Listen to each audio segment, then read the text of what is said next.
Call the meeting to order. Please call roll. Tyros de Carvalho? Here. Soldner? Here. Inskeep? Here. Deckent? Here. Dave Line? Here. Pledge of Allegiance? I pledge allegiance to the flag of the United States of America and to the republic for which it stands, one nation, under God, indivisible, with liberty and justice for all. Have Gary Getting here this morning to offer a prayer. Gary, good morning. Good morning. Shall we pray?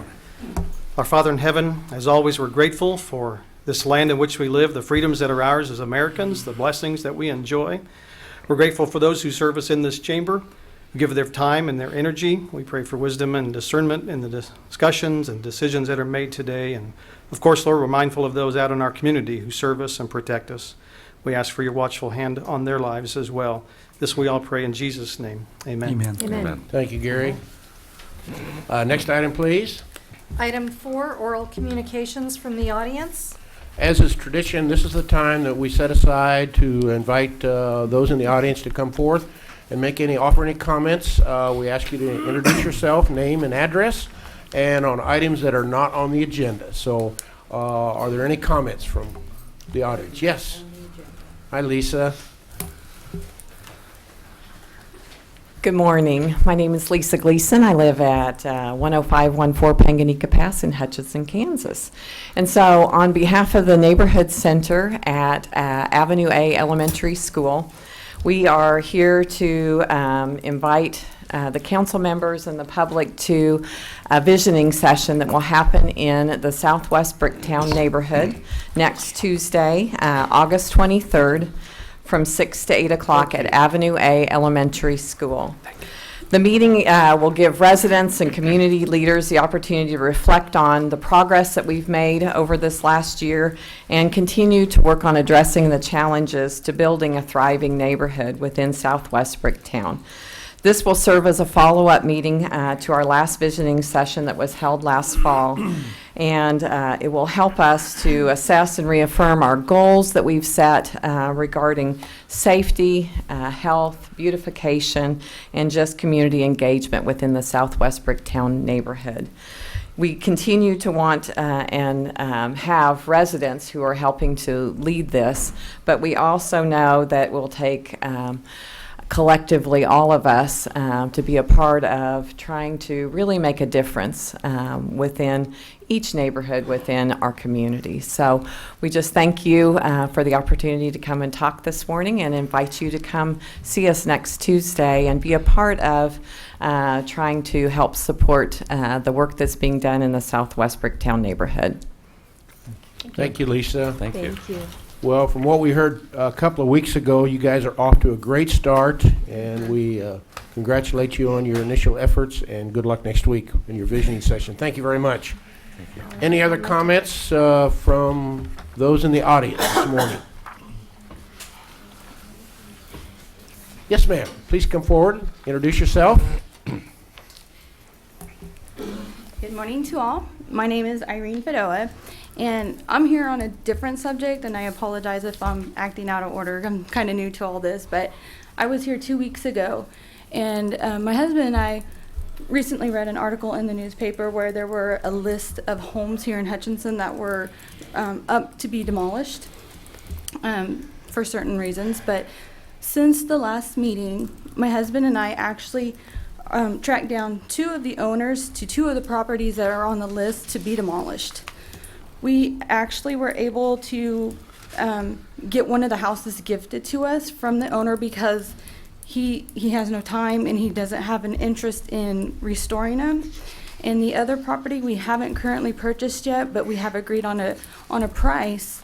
But we don't want to move forward until we have approval from the city council to maybe reverse the decision to take just 2 of those properties off of the list.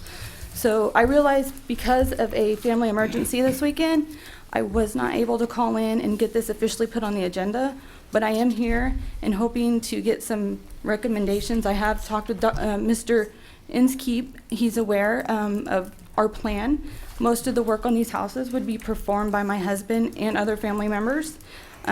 we would first ask for an extension, a 90-day extension, so you can see the progress and what we have plans for with the houses. But of course, we know you voted on it last time to demolish these 2 properties. So everything is pretty much up to your decision, whether to reverse that or if that's even possible now. Okay, Irene, are you working with Trent Maxwell? I've been speaking with him. Yeah, I would Yes. certainly encourage you to continually communicate with Mr. Maxwell. Okay. Trent, are you here?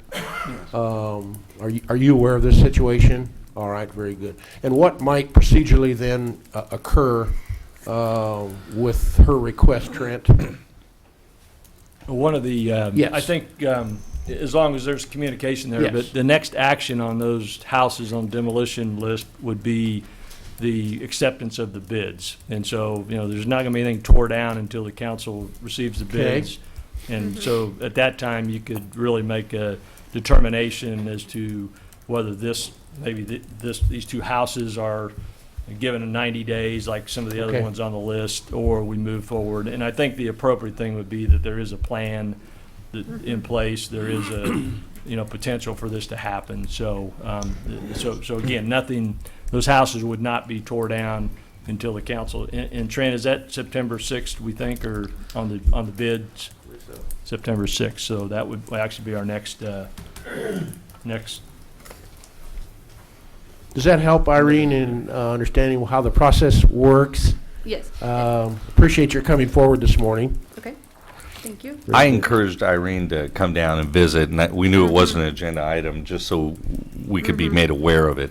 I think the difficulty she's running into is how much of an investment she wants to make in these properties with the uncertainty of whether or not it'll be removed from the list. And on the flip side, we don't necessarily get into a habit of removing things from the list if we don't have an idea of, Sure. of if there's the means, the plan in place. Do you think to you do could that. have that to us by the 6th? A plan? Definitely, definitely. We've already worked on it. We've actually also physically have worked on the properties, on both of the properties, cleaning them up. But our fear is if we can't reverse the decision, we don't want to start investing what we have saved up. Totally understandable. Right. You know, so, And we wouldn't Yeah. want you to. I think, Right. Irene, I think the council, at least previously, and has shown that we're very open and certainly flexible with your good intent. The key is having a plan. okay, And that's really essential to make sure you have a clear path of direction in terms of a plan and to communicate that with Mr. Maxwell. okay. And let me add my 2 cents. I certainly support it. If we can save dwellings from being demolished, I support that. And as has been said, work with Mr. Maxwell, and I think you can probably get there with our support. Okay, I'll do that. Thanks for Okay. that. Thank you for coming this Thank morning, you. Irene. Thank you. Yes, Have a great right. day. Quick question, Trent, do we ever ask for like any kind of a bond that says the people have the resources to do this? Yes, we do. We send it out in letters. We didn't discuss it last council meeting, but the estimation of the demolition cost in years past, except for 1 year where council waived those bonds, it is the cost of the demolition. So if their timeline or they fail to Okay. commit and actually make that change, then we use that bond money to actually demolish the home. Okay, so That's a good idea. so we will know by the 6th what they would have to commit to. Yeah, those numbers we already have. We presented that in Yeah. a couple different council meetings back, I believe, and in the letters. So we do have the amount. We didn't formally discuss that in the council meeting before, though, on the Okay. bonds, to do with any of the properties. Okay. Okay, Trent, Have anything at else it. that you want to offer this morning? All right, very good. Okay, thank you. Appreciate it you. very much, Irene. Thanks you. for Yeah. Have a coming. great day. Thanks, you too. All right, others from the audience? All right, next item, please. Item 5, consent agenda. I would move that we approve the consent agenda and authorize the mayor to sign. Second. Any other discussion? Please call roll. Pyrus de Carvalho, Yes. Soldner, Yes. Inskeep, Yes. Deckent, Yes. Dave Line. Yes, next item, please. Item 6A, public hearing regarding Levy C improvements. Do we have a motion to open the public hearing? So move. Second. Second. Please call roll. Pyrus de Carvalho, Yes. Soldner, Yes. Inskeep, Yes. Deckent, Yes. Daveline. Yes. All right. As we get into this public hearing, Frank, are you going to initially start the discussion along with Brian Clennon Yes. in terms of the overview of? Overview, yes. Yes, very good. All right. Okay. Frank Edwards? Frank Edwards, Director of Finance for the city. Back in 2013, the Levy C improvement project was requested by the property owners and has now been completed. The property owners were sent notification of the date of this hearing as required by the state statute. This hearing allows anyone to address the city, council, or other city staff with questions, concerns, requests, or other comments. Additionally, Brian Clennon has prepared kind of an overview or summary of the activities that have gone on with this project, and this time I turn it over to Brian to explain that. Thank you, Mr. Edwards.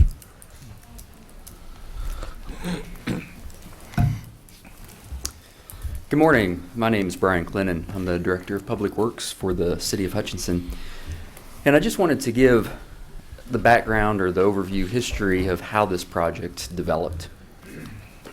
Levy C is a ring levee that's located out in Reno County. And this map up here shows the levee. That black line you see right here is the levee. And it's about 7.5 miles in length. North is up, and you can see right up here is Cow Creek, and right down here is the Arkansas River. And this is located just west of the city of Hutchinson.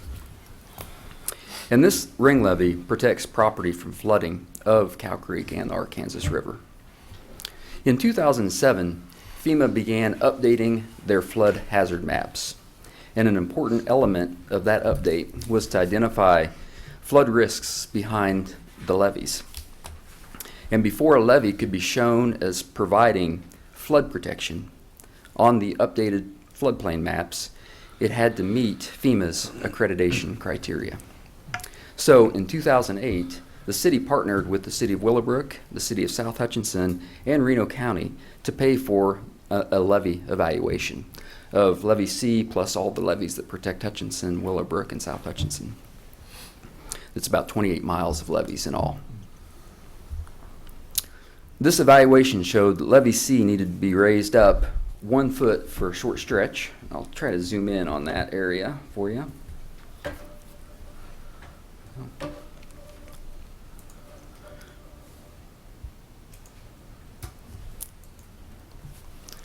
Right up there at the very north end, that portion of the levee needed to be raised about 6 inches to a foot. It's about a 140-foot stretch.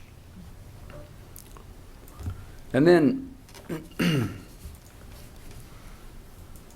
there's also some under seepage control that was required for Levee C, identified again in this evaluation. And it's about 5,600 feet of under seepage control. And again, it's shown here in the red. And it's just north and south of 4th Avenue on Levee C. Let's see if I can, well, I think you can see it's that red line. The estimated project cost for the Levee C improvements was $700,000, and that was for design, construction, inspection, and the final certification. And if those improvements were not made, there would be a greater chance that Levee C would fail. Levee C would not be certified, and it would not be shown as providing flood protection on the flood hazard maps from the flooding of Cow Creek and the Arkansas River. At this point, Reno County chose not to proceed with funding any improvements to any of the levee systems. And at that point, the Levee C improvements were not going to be done. There was no funding in place. Reno County was not interested. The city of Hutchinson wasn't planning to do any funding of a levee that doesn't protect city of Hutchinson residents. So there were some residents that caught wind of that issue, and they felt that it was important enough of a project to try to create a district which would make the citizens within that ring levee pay for those improvements. It's called a benefit district. So again, just want to point out that this project was not driven by the city of Hutchinson. It was really driven kind of by a grassroots effort of the residents within Levy C. Those residents organized a meeting on March 5th of 2013 at Reno Valley Middle School to discuss the project. And John Deerdoff and I attended that meeting to answer questions. And I would like to note that we were told, at least by the organizer of this meeting, that they planned to send flyers out about that meeting to every property owner within that was affected by this project. And that would have been their responsibility because it wasn't our meeting, right? That is correct. That is correct. The other thing I want to mention is the method of assessment. I know there have been some questions about how we decided to determine how the project was assessed. And there are several options that you can use to determine how a project's going to be paid for by a benefit district. Those include front footage of the property, include square footage of the property, include assessed evaluation of the property, or equal per lot or tract. And the decision was made to use equal costs per lot or tract just because it is the simplest method to calculate. So when you've got a resident walking around to their neighbors, everybody knows what that cost is. There's no possibility for error, you know, if you're doing it based on the special, you know, what that property is valued at. We also made sure that this was an appropriate method of assessment by running that by our bond counsel. And the bond counsel determined that this was a fair method of assessment for this project. So a petition to create the benefit district to pay for the Levy and C improvements was turned into the city on April 18th of 2013. And had an article from the Hutchinson News that noted that 59% of the property owners and about 90% of the property area had signed on in favor of this project, and that there were 350 valid signatures on that petition to create this project. The city clerk confirmed that the petition was valid. Basically, it had a majority of property owners and a majority of the property area had signed in favor of this project. So a resolution creating the benefit district was adopted by the city of Hutchinson on May 20th of 2013. And since a petition was submitted by the property owners for this project, no public hearing was required. The Levy C improvement project, that project was bid on February 25th of 2014, and construction was completed on September 15th of 2014. The final certification packet was mailed to FEMA the first week of August of 2015, and the final project costs were determined to be $366,218.89. I'd like to note that that's 52% of the $702,000 that we had identified when the project was being walked around to the neighbors. So considerably less. So the ones who signed were expecting to pay approximately double. Yes, that is correct. Thank you. The assessment per parcel is $920.15, and it can be paid in full prior to September 16th of 2016, or it can be assessed to the property over a 10-year period with interest, beginning with this December's tax statement. And with that, I'd be happy to answer any questions you might have. Okay, Brian, that's a good overview. Council, do you have any questions of Mr. Clinton? No. I had one question. Do we know what the monthly charge would be with interest? I don't know what that would be, Frank. I know without interest it'd be about $8 a month, but Right. do you have those numbers, Frank? We wouldn't have the final cost with interest until we actually had the bond sale. So Oh, at okay, that current makes time, we don't sense. know what the interest rates are, although the interest rates are at a record low currently. Okay, thank you. Brian, this is somewhat of an unrelated question to you beyond the Levy C, but more directly in terms of the total certification of our entire levy system in multiple phases. The information I have, there were 3 phases. Would you mind, if you have that information, kind of summarizing the investment that Hutchinson, South Hutchinson, Reno County, and Willowbrook have thus far made to the overall levy certification. Yeah, see, I think I have that Yeah, information. and if you don't, I've got this one. I've got the sheet here, Brian. Yeah, Do you? right. I Okay. think it's important to get a full understanding of the total certification beyond Right. just the levy C. Right. To date, the total cost for the levy certification project, including the evaluation, design, final certification, and construction costs, is $2.235 million. Is what's been invested in that levy system. And it's somewhat of a breakout of the city's Right. level of funding? The city, the city of Hutchinson has paid $1.3 million. Reno County's paid $284,000. South Hutchinson's paid $210,000, and Willowbrook's paid $63,000. And then the Levy C Benefit District has paid $366,000. Thank you, Brian, for that clarification. So just a clarification, Yeah. the county, they funded, they were a participant in the early assessment They part were. of this project, and then chose not to be involved in any of the construction part of it that City of Hutch and South Hutch and Willowbrook felt was important to move forward on. So That's right. it's interesting that they participated in the upfront feasibility cost, but not in the construction part of it.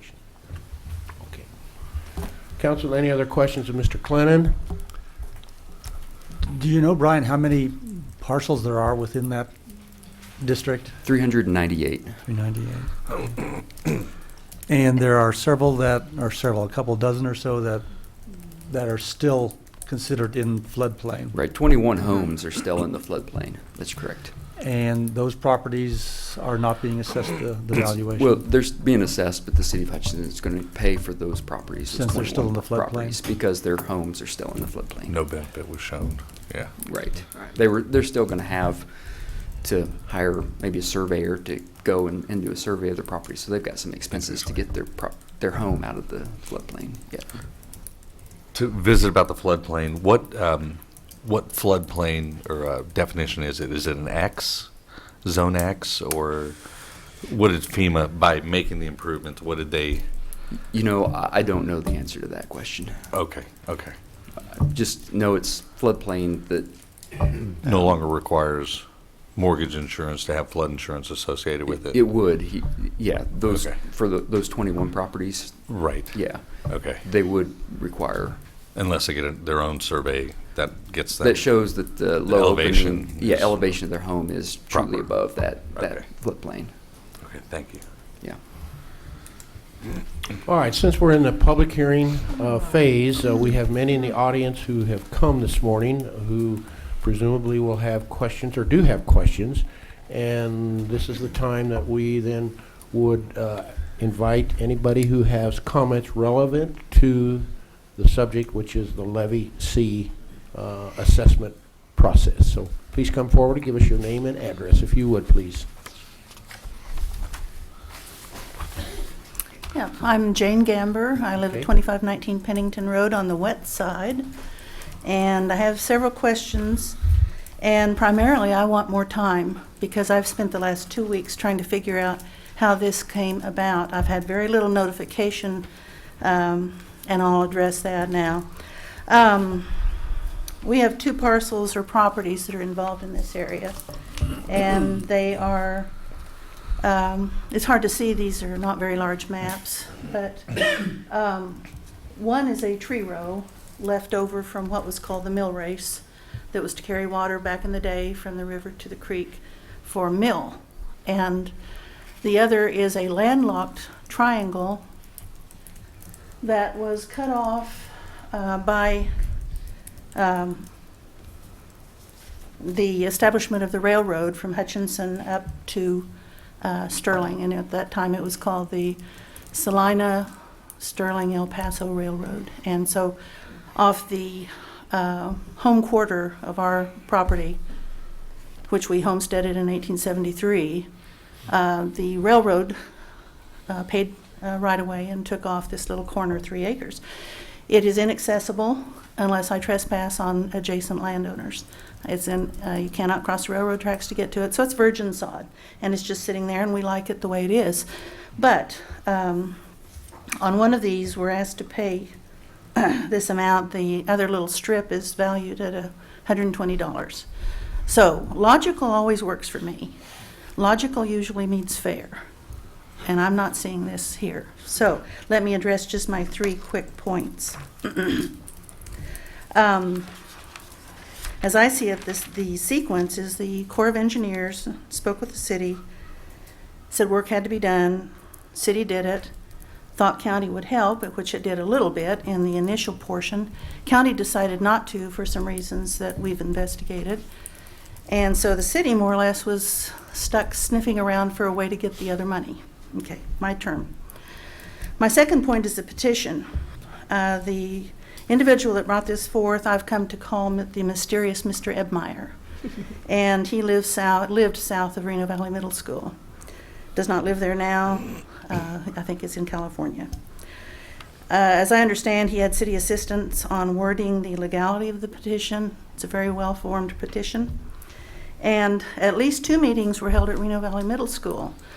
We were never informed of any meetings. And when I saw the petition later on, I told the individual I wouldn't sign it. And he said, well, you have to sign it so I get paid. And so he said, but you can cross through your name and initial and date it. And so I have that copy here that I got from the city. Since city officials attended these meetings, it would seem that they were party to needing to make sure everyone was informed, because the city officials were there to address questions. I found this out from my neighbor and from talking to some individuals that are here in this room. I'm also questioning why, I'd like to know who was on this bond council that made the decision how to make the charges on this, because it would seem to me that to be fair in an area, you charge on valuation, not on per parcel. So my little parcel that's worth $120 is being charged the same, unless these properties are exempt, as the $500,000 home on West 4th Street or Reno Valley Middle School, which is a whole lot more money at risk than my little tree row. Okay. So to my last point, for which I'd like more time at some point, not just a rubber stamp on this as I see it. The exemption of some of these properties bothers me. I don't know who's exempt. I don't know if it's someone who, I don't know if I'm exempt. I got the letters, my husband and I got the letters for these properties, so I'm assuming I'm not exempt. But I'd like to know who was exempt. Again, is it the $500 high value home? Is it someone living in a very poor home? Is it farm ground? Is it inaccessible ground like I have? I don't know. So I'd like to know how that was determined, why there wasn't a hearing on determining it, and what was the basis for the exemption. By what measures were these properties determined to be exempt? And again, who determined which properties were going to be exempt? So there's a lot of area here that I still feel needs to be addressed in a public manner. Like I say, I spent the best part of 2 weeks digging around at the county and city and USD 309 area trying to find this out myself. And again, something that's fair, something that's logical, I can deal with. If it's not, then I'm going to have questions. So I'm asking for more time from this group. We sent a letter with a lot of our details, and I would like more time to feel that this is well explained instead of just explained. All right, Ms. Gamber, thank you very much. I've identified 5 different questions you've cited. You're wanting additional time. You're questioning the decision level at the bond council, the public meeting process, the petition process, and the exemption of properties in terms of who. So, Mr. Deerdoff, do you want to respond to those? Yes, ma'am. We'll get to you in just a moment. Let me just start Yes. with the exempt properties that she referred to are those, as Brian explained just a minute ago, that are still in the floodplain after the work. That's the exempt properties. Well, they're all still in the floodplain. No. The 21, is that what you're referring to, the exempt properties? The 21 properties Yeah. have homes that are still in the floodplain. Right. Can you point those out on the map, or is the map not detailed enough? Yeah, I can't Okay. point those out. Well, I might be able to. Let me see if I can. zoom Related, would those 21 property owners have received a letter regarding Yes, valuation? the 21 property Oh, yeah. owners received a separate letter explaining that they were still going to be in the floodplain and that the city was paying their So assessment. those 21 owners know that they're not going Yes. to be paying Right. the assessment. Everyone else who got a letter would not have said that. It would have Right. indicated that there'll Right. be an assessment to their property. I believe there are several homes in this area. There's an outfall right there, and the issue was the ponding within the levee that backed up. So it's Okay. the rain that falls within the levee Mhm. that backs up, and unfortunately, some of those homes are impacted by the floodplain. Oh, Yes.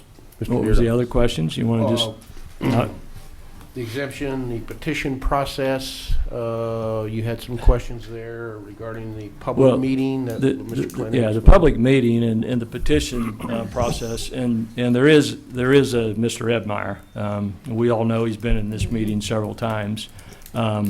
Came to the city to ask for help, and we would help anybody go through this process. And again, I want to emphasize is that the county would not participate or help him in that process, so we said, okay, we'll go through that process with you. Again, not something we were required to do, but it was requested, by the property owners. We helped them with the whole process. We wanted to make sure it was all legal.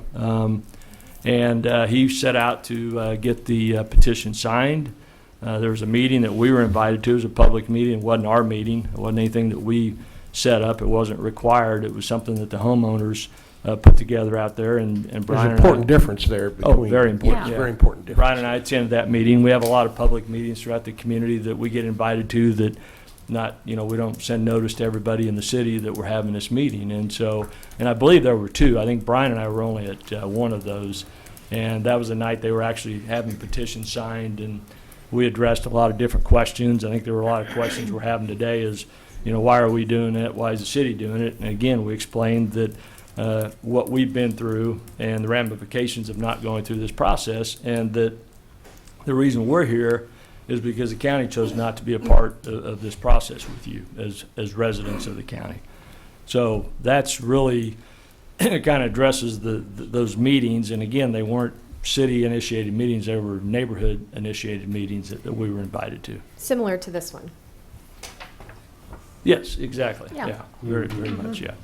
So we wouldn't send a notice to all the property No. owners simply because we're invited to this. But I think Mr. after. Edmeyer spent a lot of time walking the neighborhood and talking to people and put a lot of effort into it. So, and without his initiative, we wouldn't be having this conversation today, and every one of these properties would be considered in the floodplain. John, can you speak to why the county decided not to invest in this infrastructure repair? Well, I don't want to speak for them. They're legal counsel. There was some reason that I've yet to still understand by the fact that they actually participated in the initial phases of the cost of the project, but chose not to participate in the actual construction work. And whether it be some statute that didn't allow the county to expend funds on property they don't own, I think there was something to that Okay. area. I don't know that it makes a whole lot of difference whether it's engineering work or actual construction, but there was something to that effect. I certainly believe there could have been a way for that to happen, but I'm not the legal counsel for Reno County. Thank you. Brian, maybe you're the person to address this too.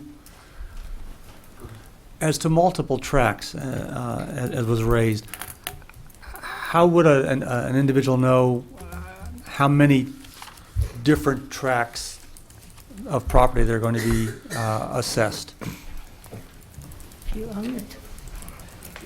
They should have received a letter for each tract that they own. So Okay. if somebody had 4 tracts, they should have received 4 separate letters Okay. for each of And those. each letter would have then specifically identified by That- whatever legal description that Yes. particular tract of property. Right.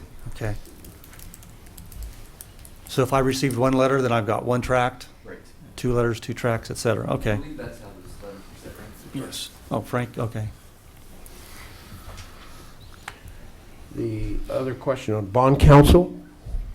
On the, On our how bond they council evaluated the is assessment? Kutak Rock out of Kansas City that works with the city on all of our bond issues, whether it be special assessments or IRBs or whatever. And we do have a representative from that firm here today, although Tyler didn't actually work on that specific project, maybe he did.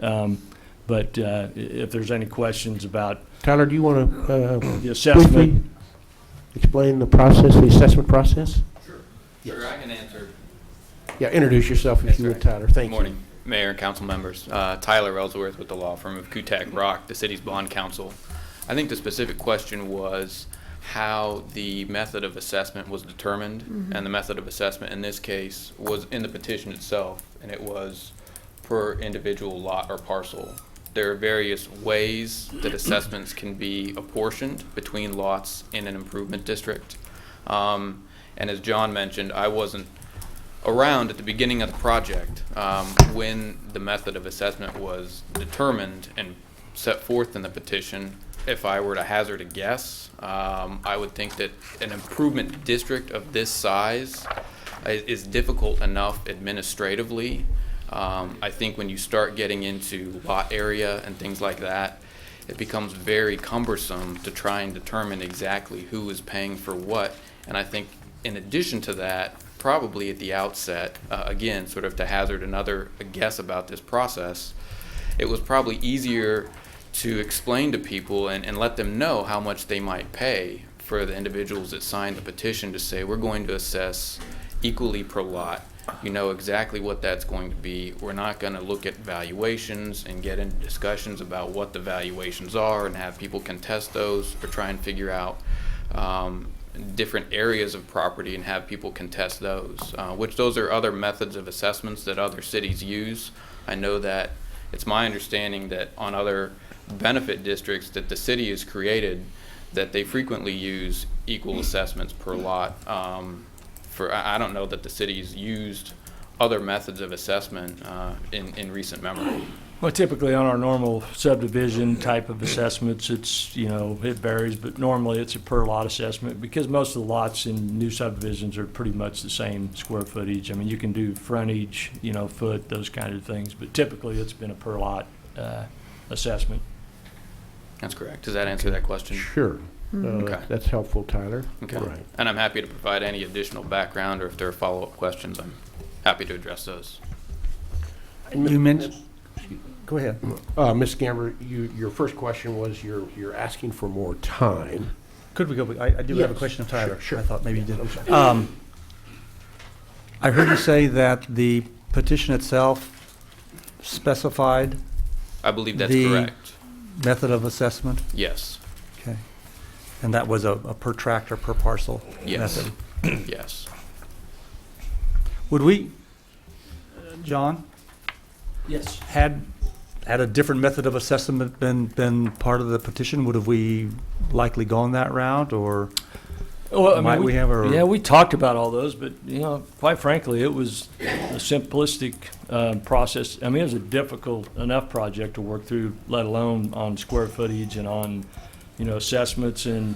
So based on conversations, the group decided to go with Yeah. that particular And, and sought that. And these are all the petitions that were signed, and it does talk about the method per parcel, and that was discussed with the petition carriers, Mr. Edmeyer and the group that he represented, and so I think there was a common opinion that was the way to go on this process. So, I mean, you can question if we'd have went this route, if you went front footage, this parcel, there's a lot of deep parcels out there, that's not really fair, and so you can probably nitpick at any kind of assessment process.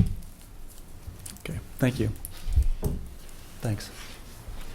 Okay, the other question Ms. Gamber raised regarding requesting additional time, and I know that can be certainly debatable, but I'd like to have Mr. Deardoff or Mr. Brown really clarify for the benefit of the public that this was a due process, a thorough due process that the city has followed providing all opportunities for clarification and notification. So if you would, Mr. Deardoff. Yeah, I mean, explain I don't that know on time time. question. I mean, Yeah. we've been dealing with this since 2013, and really, I mean, the work's been done. The city's paid for that work, and now it's the process of finalizing those assessments of those properties. But so, you know, I think today's purpose is really just to talk more about, I guess, the actual assessments, the amounts, and is it too much, or obviously we know what the cost is. So that's what it's about, but there really is no going back. This going forward happened when that petition was signed and brought in and instructed the city of Hutchinson to move forward with this work. Again, initiated by the residents, the petition. Yeah, there's no undoing Circulation. what was done, and so additional time is not really relevant here. Okay, all right. Thank you, Mr. Deardoff. Tyler has And comments. Mayor, Yes, I have Tyler. a point to add to that. Sure. And that is, I know that for months, the city worked with, I believe it was FEMA, to try and get all the properties that they could certified or get the levies certified. I don't want to misspeak about exactly what was being certified, but I know that that was a lengthy process. And it wasn't until maybe just a few weeks ago, probably 6 weeks, something like that, that there was a final determination from FEMA, between FEMA and the city, as to what was going to be certified and what was not. And so it's only since then that the city has been able to move forward with the assessment process. So this has only happened relatively recently, that the project is actually completed sort of under the law and for purposes of the benefit statute. Going forward, sort of the other bookend to that process is the fact that assessments are technically supposed to be certified to the county each year, I believe by August 25th. And we've gotten an extension from Reno County in this case, sort of an informal extension. They understand that this is a unique situation that the city's been put in based on these time constraints, and so we're trying to work within the notice that the city had that the project was certified and the time to certify the assessments to the county in order to get the property on the tax rolls for the coming year for the assessments. Okay, Tyler. Thank you. Let's go on. This lady has been patient there. Would you introduce yourself, please, ma'am? Linda Wilson. I live at 1714 West 4th Avenue in Hutch, or just outside the city limits. I spoke to, I believe it was Mr. Bryan not long ago, and asked him about the acreage that is covered in Levy C.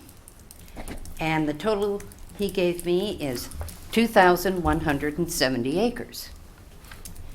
Out of that land, my husband and I own 4.8 acres. Now, if the assessments were done proportionately, and by the way, I got the 4.8 acres off the letter that was sent to me by the finance department, I believe. Okay.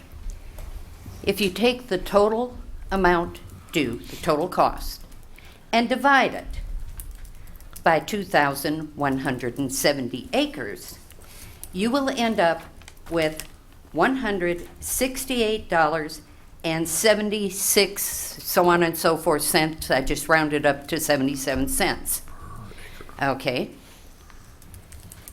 In that case, by multiplying that by my acreage, I would owe $810.10. My next door neighbor, who owns 2.6 acres, would owe $438.81. A person who has a lot, say 80 feet deep, 40 feet wide, for them to pay $920.15 is ludicrous. This should be done proportionately. And it's not that hard for the finance department to figure out. They told all of us how much land we have in our letters. Now, I have no problem paying my fair share, but Greenbush Seed, which is directly next to me and all the way behind me own hundreds of acres. And they're getting billed $920.15. And the Stroberg farm, they own hundreds of acres. They're getting billed $920.15. I'm sorry. That is not a proper way to calculate this. Now, my husband and I received notice about the first meeting at the school. And at that time, we were busy kidding, and for those of you who don't know what kidding is, that's when goats give birth. And you have to be there, that's your money crop, okay? So we couldn't attend that meeting. We did not receive notice of the second meeting or any other meeting since then. My next door neighbor said they received some notification via email. I'm sorry. We don't use computers at my house. We're both retired and we gave up that crap a long time ago. Anyways, my point is, if we're going to do this equally, let's do it proportionately. And it would not be that hard for the finance department to calculate it. And if they have that problem, I'll be more than happy to come in and volunteer my time to calculate it for them. That's all I have to say. Okay, Thank you for your time. Thank you, Linda Wilson. Appreciate it. Pardon?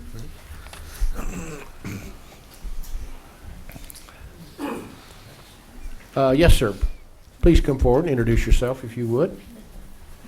My name is Daniel Wilson. I live at 529 West Ridge Street for 3 months.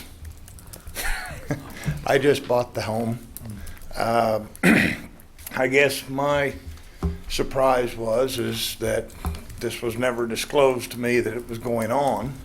I never received any notifications, any letters, because I didn't live here in this area. I get a $920 bill, and I called and talked to the finance lady and said, hey, what's going on here? She was very nice. She explained it to me.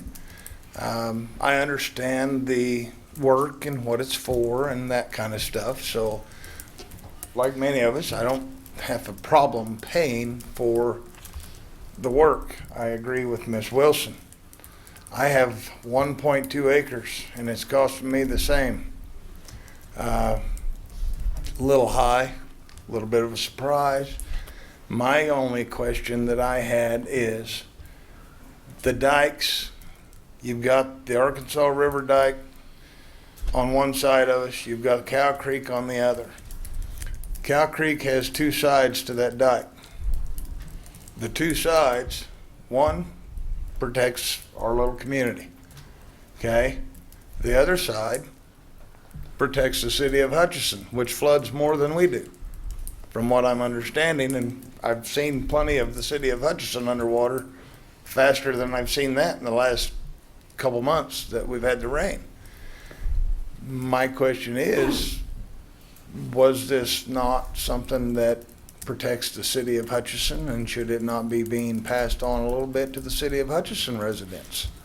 Because it does the same thing coming this way as if it would going that way. And it was repaired. It benefited us, yes, but it benefits you. You live here in town. Cow Creek decides to become a raging river tomorrow, it might save you. That's my only thing, is I'm looking at it saying, and with 3 months, I don't know. I missed a lot of meetings. I don't know. I wasn't even concerned with Hutchinson, Kansas, although I work here, but I wasn't concerned with it.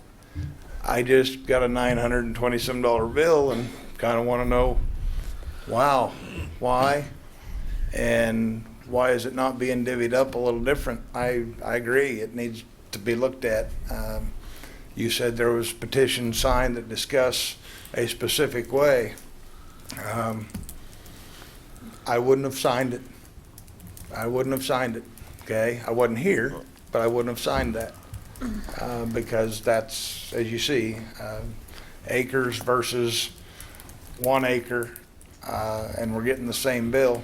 That's not really justice in there. I mean, I missed a lot of things, but coming in with 3 months' experience in the neighborhood, I like the place. It's quiet, it's peaceful, and I haven't had a flood in my yard yet. Okay? So, I would like you to at least look at the possibilities of, it does protect the city of Hutchinson as well.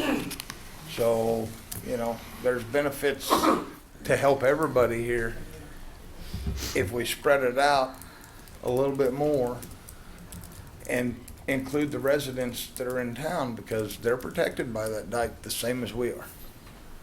It's just a different direction for the water to go. What all went on in the meetings and stuff, I'm sorry, I don't know.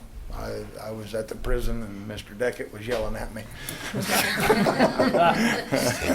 But that's really all I got to say. Okay. Thank you, Mr. Wilson. Yes, sir. Appreciate it.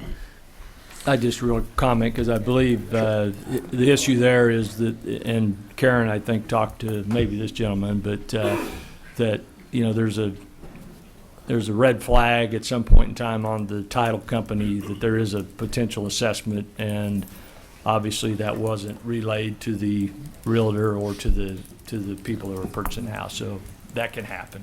So. Yes, sir. Please come forward, introduce yourself, if you would.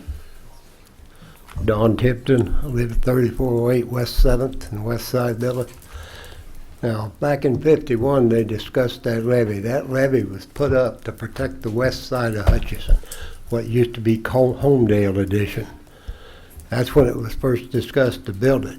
But that's fine. I'd go along with the assessment, but I don't go along with the fact that I got 3/4 of an acre and I'm getting a $920 assessment, and I'd be willing to bet you if that mansion on West Ford's getting the same assessment. And that ain't right. My taxes went up every year anyhow, so I don't need any more on it. Right. But that's just it. My house is not that fancy. Like I said, I got 3/4 of an acre, and that's it. So why am I getting the same bill as somebody that's got several hundred acres? That's the difference in it. That's all I got. I just want to find out that, because that levee was built to protect the west side of Hutchinson. Because I lived in the west side of Hutchinson in '51 when we had that flood. That's why it was built. And I don't see why everybody out there's got to pay for it, and the city of Hutchinson ain't paying for it. They need to be on this. It needs to be taxed at large, so they all pay for it, because it protects all of them. Thank you. Thank you. Thank you, Mr. Tipton. Anyone else in the audience? Yes, sir. Thank you for taking your time listening to us. Your name, please? Jack Roberts, Jack Roberts? 1005 Wilshire. Resident there for quite a few years, probably 25 years. There's only 2 questions I ask. Are any of you people residents of our area out there? Oh. I'm not. We couldn't serve on council if we were, because it's not in city limits. Thank you. City. Okay, the other question is, how much repair work was done on this east side of this levee here to help the residents of Hutchinson, Kansas, not us? I'm sure, like Mr. Wilson said, it protects both sides, and I think Hutchinson should be responsible for at least part of this. I do believe we invested $1.3 million. Was that our Correct. our That's share? that's a number, Okay. right, in the three phases, Mhm. right. Yeah, most of it For our was portion. see what they had to do, right? Pardon me? Most of it was to see what they had to do to it. Mr. Kleiner, do you want to Yeah, big- clarify that, Yes. please? Thank you. I'm done. All right, Oh, Mr. Roberts? Thank you. Yeah, the city of Hutchinson had to invest about $650,000 in construction of levees that protect Hutchinson, which would be Levee A. And again, Levee C does not provide any protection for the city of Hutchinson residents. So the work that was done on Levy C was for the ring levy folks, the folks that live within that ring levy. So if Levy C did not exist, there would be no detriment to the city of Hutchinson? That's correct. FEMA would have no different opinion? No. Okay. Yeah, it's just for that ring. That's right. Okay. Thank you, Mr. Clennon. Yes, sir. Introduce yourself. Yes, my name is Douglas Drabner. I live out west side Villa, 3700 West 7th. I was the very first home out there. It was still a wheat field. They run electricity to my house. I've been out there over 40 years. I haven't seen a mud hole. I haven't seen anybody working on that dike, any place around my house. And I understand the city of Hutchinson was flooding more than it does out there. I haven't even seen a mud hole in all those years where I lived, and I did not sign the bill, and I would have not signed the bill. And I'm not going to pay the bill. I mean, you'll make me, but it'll be in payments, and I still have to pay interest, which is not fair. That's all I have to say. All right, Mr. Thank you. Yes, sir. My name's Ken Mathis. I live at 1004 Town and Country Lane. It's in West Side Villa. I've been working for the county for 28 years. I've seen the flooding. When this dike started, that's the diversion for Cow Creek. If you look at the map, the flooding used to come straight into Hutch. That channel that takes it to the Arkansas River was designed to protect the city of Hutchinson. We got trapped into this thing because once you divert it that way, then you're gonna have to put something up there to keep it in channel. I'm agree with everybody else here. I've got less than an acre out there. I live in a single wide mobile home that I just inherited a year ago. So here I get this bill saying I owe $920. Had no idea what it was for. I've seen some of the work that's done up there. I would say from the looks on your map that the only point that I would be interested in is that north point up there. Everything goes downstream. So at that point up there, I would say would benefit me. Once you come down here and everything's heading to the Arkansas River, that is all been built and designed to stop Cow Creek from going through Hutch. Would you not agree with that? So right now, we've got trapped into this situation where they have built this thing to protect the city of Hutch. Since they did that, they have figured they've got to do something else. And right now, I think a lot of this should be towards the citizens of Hutchinson. I mean, my mother owned that property. She's the same way. For 40 years, she said she's never had a flood situation out there. So we're paying for something, in my opinion, that has been designed to protect the city. I feel like that's why Reno County bailed out on this thing, because this whole design has been to protect the city of Hutchinson from flooding. So my points would be, I think that the city of Hutch should really be looking at all this. I don't mind paying my share either, just like people have said, but I've got a single wide mobile home that's on less than an acre. I'm a single income person, and $920 is just a lot of money. You should be looking, like the lady said over here, if you got 100 acres or something like that, the value of your property is a lot more than mine. So I just feel like it's an unfair situation to be charging me $920 when somebody else is being charged $920 that has a lot more value in their property. That's pretty well all I've got. Thank you. Thank you. Thanks, sir. Mr. Mathis. John, you know, the proportional assessment argument I think is very valid. I think I would personally be very frustrated if I owned a small parcel and was paying the same amount as someone who owned a large parcel. However, I think there's nothing we can do at this point, since that's how the petition was Signed, correct? Correct. So it's not like we can retrospectively revise that. No. I think moving forward, I would hope that we would not make that same decision. Yeah. And the other argument is that even though parcels are bigger than, small and big ones, some of them have more value.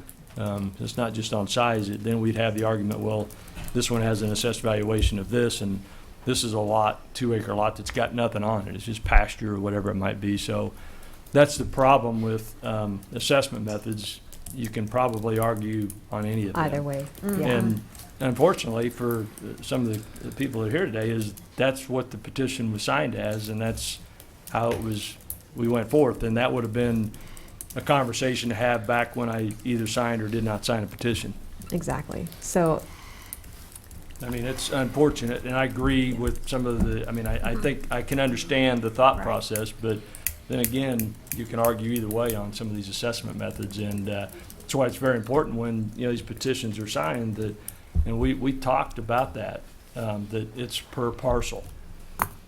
And it says it right on the petition. thank you. Okay, yes. Could I make just a very brief comment? Yes, come forward, please. All right, I'll just be quick. The idea of the petition, of course, being what people want to do. So why couldn't we rescind with another petition, this petition, asking for it to be evaluated a different way? I think In because other the words, if work's I want- already been done, Yeah. right? It's already been done. What's that? The petition's been signed and the I work's know. been done.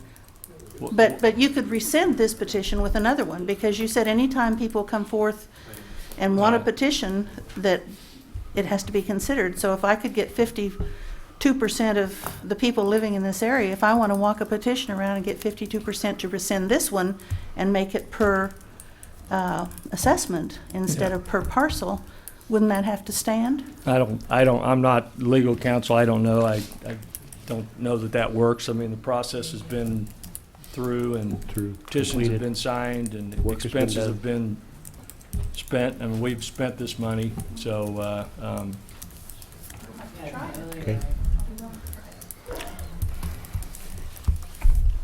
We're not asking you to do it according to property assessment. We're asking you to do it by acreage. That's the fair way. We're not saying that the mansion on the hill should be assessed more. We're saying whatever property the mansion on the hill owns, the acreage, that's what they should be assessed by. I understand what you're. Yeah. I do. Yeah. We're not asking for the assessment of Greenbush. When they have plants in the ground, when they have that crop in the ground, it's worth a lot more than when the land is bare. All we're saying is they have more acreage. And they're being assessed $920.15. I think we fully understand the point that you're making, Mrs. Wilson, the proportionality, the size of the tract or amount of property you own versus others. Mm-hmm. And I'm guessing that's more than one tract, if it's that big an acreage. Because usually farm ground is labeled by section or quarter. So if they have more than one quarter, it's going to be probably billed separately. So they probably have multiple parcels within that acreage. But, Mr. Well, Mayor, as- might we hear other individuals speak that may wish to speak? Sure. Yeah, next. Yes, sir, you haven't spoken. My name's Mike Earhart, and being as the Greenbush thing got brought up, I'm going to be a representative for them. We have 4 parcels, we're getting billed 4 times. But as far as it goes, it's farm ground. If it floods, we don't care. I feel for all of you, I really do. But I don't think acreage is the way to address this. I think if you're gonna do that, it needs to be on a valuation type situation. So that's all I got. Okay, Thank you. Mr. Earhart. It's beginning to become a little more clear why we did it by parcel. So I guess Yeah, I'm as I ready. said, any Yeah. assessment method's going to be questioned depending Yeah. upon where you're at. Others in the audience who've not spoken before? I've spoken, I just got one question. Yes, sir. Where did the petition come from you say you got? I've lived out there 17 years and I've never seen a petition out there for it. These are the, Yeah. Mr. Beardoff has. Why his wasn't it petition. brought around to everybody out there? Nobody out there seems to have ever seen it. well, 350-some people saw it apparently, so. You know, somebody put 350 some signatures on there, but I don't mean people seen it because nobody out there that I've talked to seen it. Well, I don't know about that. I didn't carry the petition, but They've all been they're here determined if to you be wanna look at certified it. or I can valid. wave a piece of paper and say I got this, but that don't mean nothing. It's still out there, nobody out there seems to have seen it. All right, others in the audience who have not spoken previously? Yes, sir. My name's Sean Kirby. I live at 15 Wild Rose Street. I think as I understand through reading and history of the area that Ring Levee C was built by the city of Hutchinson to protect the residents or to develop that land as residential area. And so that's why it's going through the city of Hutchinson instead of Reno County's involvement in it. It's not Reno County levy, it's Hutchinson levy. I'm not happy about the valuation, the $920. As I remember looking at the initial petitions and the initial meetings, that the cost was going to be nearly, $1 million, and the cost was going to be about the same, and I don't remember if that was spread over 20 years or 10 years at that time. I don't understand where the $920, how you managed to cut the cost of the improvements in half, and yet the cost to the household is still the same. I didn't do the math and divide it all up. It was or nearly anything. double. Yeah. It was Yeah. nearly It's not- double. it's The not house, new. Not the same. the cost would have been The cost closer to estimate on $1,800. petition was $702,000, and anytime we do a project like that, there's an engineer's estimate, if you will. And then, once the project's completed, you've got, bidding and go through that whole process, and you've got the actual costs that then are being assessed back to the property owners. And that's where we're at today, at the 300 or roughly half of that number, so. But you're at half the number of the initial estimate, and the initial estimate was, my still cost to the household was going to be about between $900 and $1,000 per household. And so that math is kind of funny to me, but it is what it is. The improvements to my end of the levee, which is a part of it, there's seepage. It's in very poor condition with the weeds. You let all the noxious weeds in the county grow up on the levee, and, it won't support grass anymore. There's stickers at the top. You have to call the city to even get somebody to come, before they will come out and mow the levee. It gets to be a fire hazard when it's dry.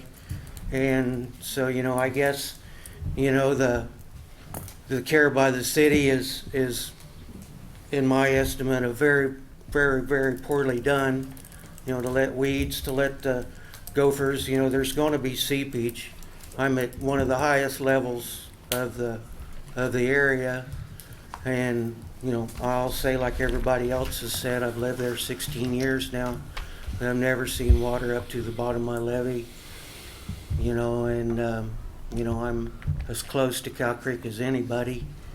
And so I just, it's just all a funny situation that we're, and then to throw the 21 homes out that, which lowers the cost a little bit, but I don't believe is fairly done because they're the ones that signed the petition. I didn't sign the petition to have the work done. I went to the meetings. Did we have 21 signatures or 350? 350. Okay. No, there's 21 homes that are being exempted. assessed. That's what I'm coming up with. I see. But, certainly there were others who signed. Yeah, I understand that, but I didn't sign the petition to have the work done. It was going to be done anyway. I believe in having it done to protect my neighbors and to protect the area. But anyway, thank you for your time. I'm glad to have the meeting. Thank you. And I'm glad Mr. to Kirby. learn more about it. Thank you, sir. Thank you. Yes, sir. I'm George Vale. I live at 602 Westridge. A lot of questions have been answered already for me, and I agree with the deal about billing people on this. Was this let out to bids, or who did the work on the levy, actually? Oh, Mr. yeah, Clennon? It was let out to bids. Yes, the project was bid out, and let's see if I've got that in here. Yeah. We had 1, 2, 3, 4, 5 bidders, and Allen's Excavating was the low bid. It's a local company, or, Allen's, they're near Wichita. and they bid the 700,000, but yet they came. No. No, no, no, no, no. No, 366. they bid the 3. Okay, how'd that happen? Yeah, the 700,000 was the estimate that we came up with, I see. is what we had thought the project So was they going bid to the cost. 300 and whatever. Right. Yeah. They came in with that. Yes. Okay, that was a question. And did they do any repairs to the seepage that I've heard people talking about, or was it just on top of the levee, or what was Yeah, that? Mr. It Clennon. was, excuse me. They did the top there at the very top end, that red line, that Right. they raised that levee 6 to 12 inches. And then along the right side, that red line down the curve, that's where they did the under seepage. Okay, Basically there's no built, seepage anywhere else that they know of, or what? that was the only area that identified need for under seepage control. Well, I was- Brian, excuse me, sir. Yeah. Who identified the need for the seepage That was work? identified through our evaluation process of the levees. Okay, the engineers or Yes. that we hired to do that. Okay, and they did that as a result of FEMA coming in and inspecting it, right? Right. Yeah, it was a result of needing to have our levees accredited so that FEMA would recognize those as providing flood Okay, so they protection. didn't actually find the seepage, we found the seepage, and, or did they actually inspect it, or they Yes. told No. you needed to? We hired an engineer to come in and inspect the At their levee. request? Yes. Okay. Well, I've lived out there 40-some years, and we've never had any water either. I guess that's all I got to say. It's, I think if you'd had that meeting that you weren't required to have, you might have helped folks here to know what was going on. This started in 13, here it is 16, almost over, and this thing was dropped in our laps, and I had no idea that they were even doing any of this stuff. So, matter of convenience that you didn't have the meeting when you could have had it, and probably maybe could have eliminated part of this problem, and maybe could have got it worked out a lot less, with a lot less problems. But sometimes I think that's the way the government works. But anyway, Valid that's all point. I've got to say. It's a valid point. Thank you. All right, anyone else in the audience that would like to come forward who hasn't previously spoken?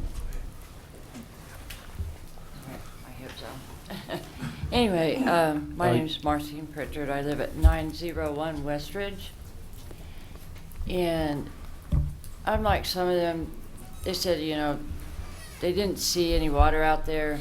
I watched a couple trucks go down the road with concrete. But do you have actual pictures of before and after that maybe it would help clarify somewhat to us? Because I know the flood of 1929 was part of why they built this too, and it put flood water up this high in Hutch, even though the other levee is there too. But if that levee broke, you're telling me that it would not affect, it just affect us. It would not affect the city if it was on that side. Sure. You know, it's got to happen, you know, somewhere. But I believe it won't just happen on both, on just our side, because of where we live. So I'd like to see actual pictures of before and after of what you want us to pay for. I don't go to a store and not look at what I'm not paying for. If you could do that, it would help. Maybe, I don't know if you have them now, or but a couple trucks of concrete going down the road is not quite enough for some of us to see. Thank you. Thank you, Ms. Pritchard. Others in the audience? Yes, sir. Go ahead, sir. Come on. Ken Gamber, 2519 Pennington Road. Your name again? Ken Gamber. Okay. And you did have emails from us earlier Yes, regarding we did. this. Absolutely. Yes. Just a couple of things that I wanted to, questions that I had to address. In the first place, when the levee system was built, why was levee C part of that levee system? In other words, if it's outside the city limits, there must have been a reason, since it's outside the city limits, why would the city include that in that plan? There had to be a reason, because it would involve a lot of money when that happened. So, and I don't think there was a petition at the time, you know, to include that or something like that. So that's a question. I guess that's a big portion of it. The other thing having to do with the assessment methods and the petition. I'm wondering, when that petition was brought around, and I saw the words on it, it says equal shares, equal parcels, that sort of thing. I'm wondering, when that was being circulated, how well that was explained to the people that signed the petition. Did they really understand what that meant? For instance, if that had been brought forth and explained, okay, this is, well, for one thing, we didn't know how many parcels we're talking about when that petition was going around, as far as I know. There's no 398 figure on that petition. And so even if we have a figure for the engineering estimate, there was no way, no basis for dividing that out and anticipating how much that was going to be per parcel, to my knowledge. But I didn't see that 398 figure anyplace.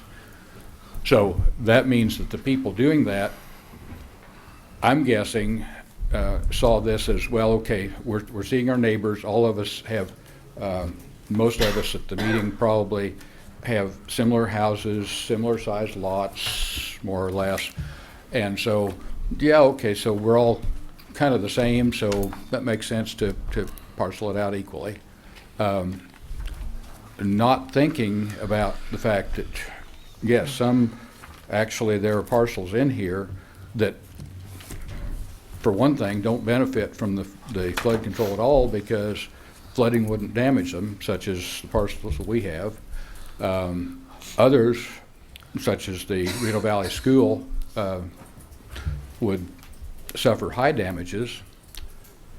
The issue is flood insurance, and as I understand it, it has to do with if you have a mortgage, then you have to have flood insurance if you're in a floodplain, is really the bottom line. So if you don't need flood insurance because you don't have a mortgage on it and not going to have a mortgage on it, and even if it floods, you're not going to have significant damage, then the dike's not helping in that case.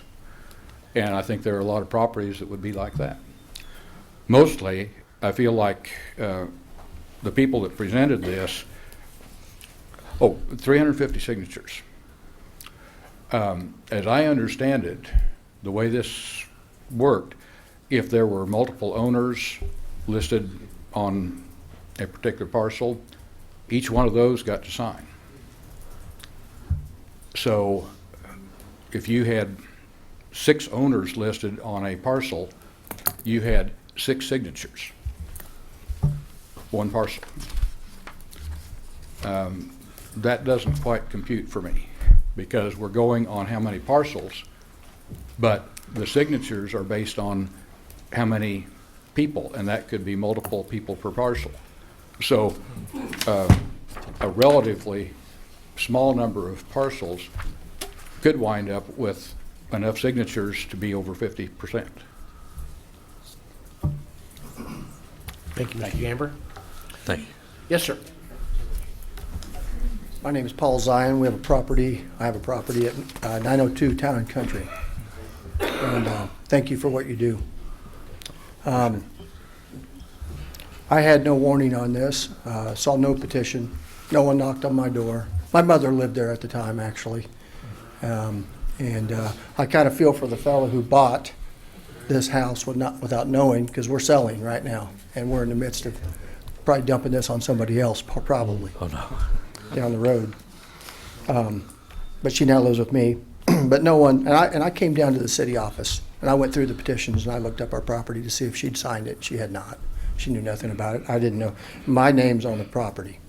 I received nothing in the mail, no petition, no knock on the door, no nothing. So I didn't know anything about this until I received your letter in the mail. So a little bit of a shock. I was very confused about the city-county thing. I came down here and talked to the city clerk and thought I had it understood, and right now I'm more confused than I ever have been. We have 0.9 acres.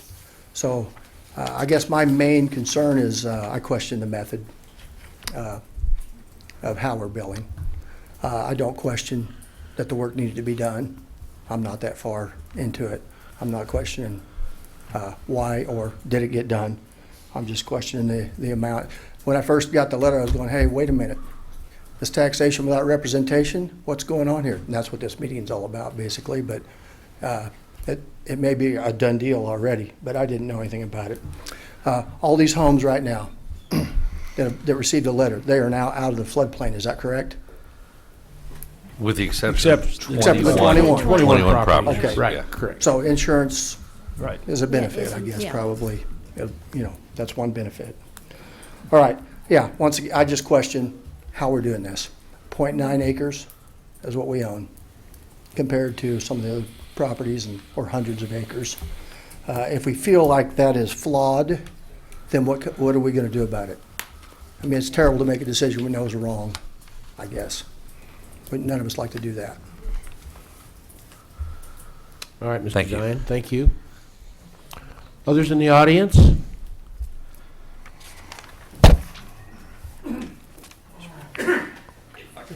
Yes, sir. Come forward, please. My name's Rick Vanderpool. I live at 2710 St. Elmo Drive. I am not quite sure where to go with this.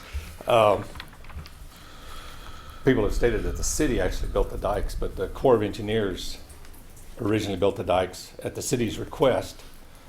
And I would say those council members back then had a moral understanding what that dike on the city side was going to do to those people that lived inside Levee C, and took it upon themselves to build and take the responsibility after it was turned over to the city to keep that dike repaired and maintained,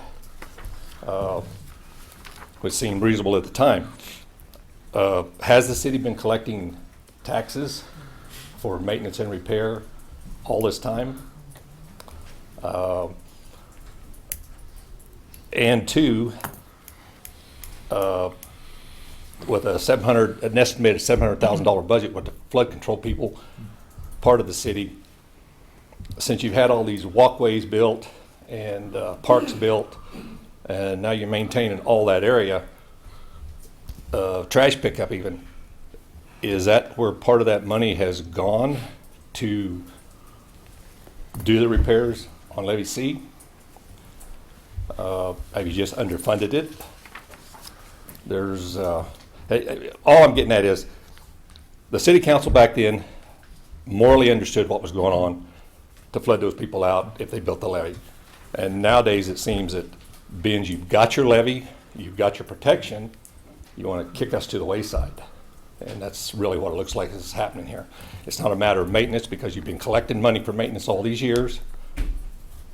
I don't quite agree with the guy that said about mowing the dikes. You do mow the dikes very well. I do a lot of grass cutting along Sylvie's ground, and I don't think Russ is here. He's not. But I have been over there when the water has been 6 foot deep on our side of the levee And the seepage thing is really beyond me. You take a sand plane, just a solid sand plane, which is what we live in, and I don't care where you dump that pool of water, it's going to come out right where that seepage area is. And I mean literally. Back a few years ago, like I said, I live at 2710. I put a 2-foot riser on my well, which is 2 foot above the ground, and I had water coming out of it. And that was the same year that water was 6 foot deep down there in the corner. Seepage.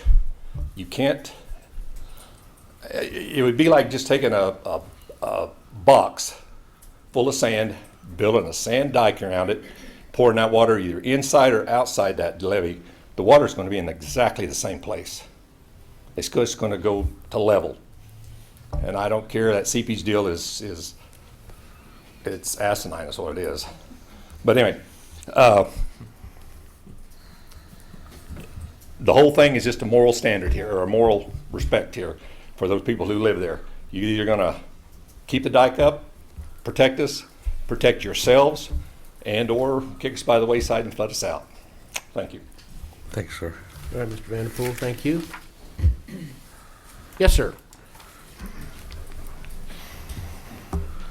My name's Clayton Vetter. I live on Bloomville Road. Not understanding a couple of things here. I want to know how South Hutch is involved in this deal. And I don't see anybody from South Hutch here. And then my other deal is I'm kind of a poor person. I'm on retirement. I only get so much a month.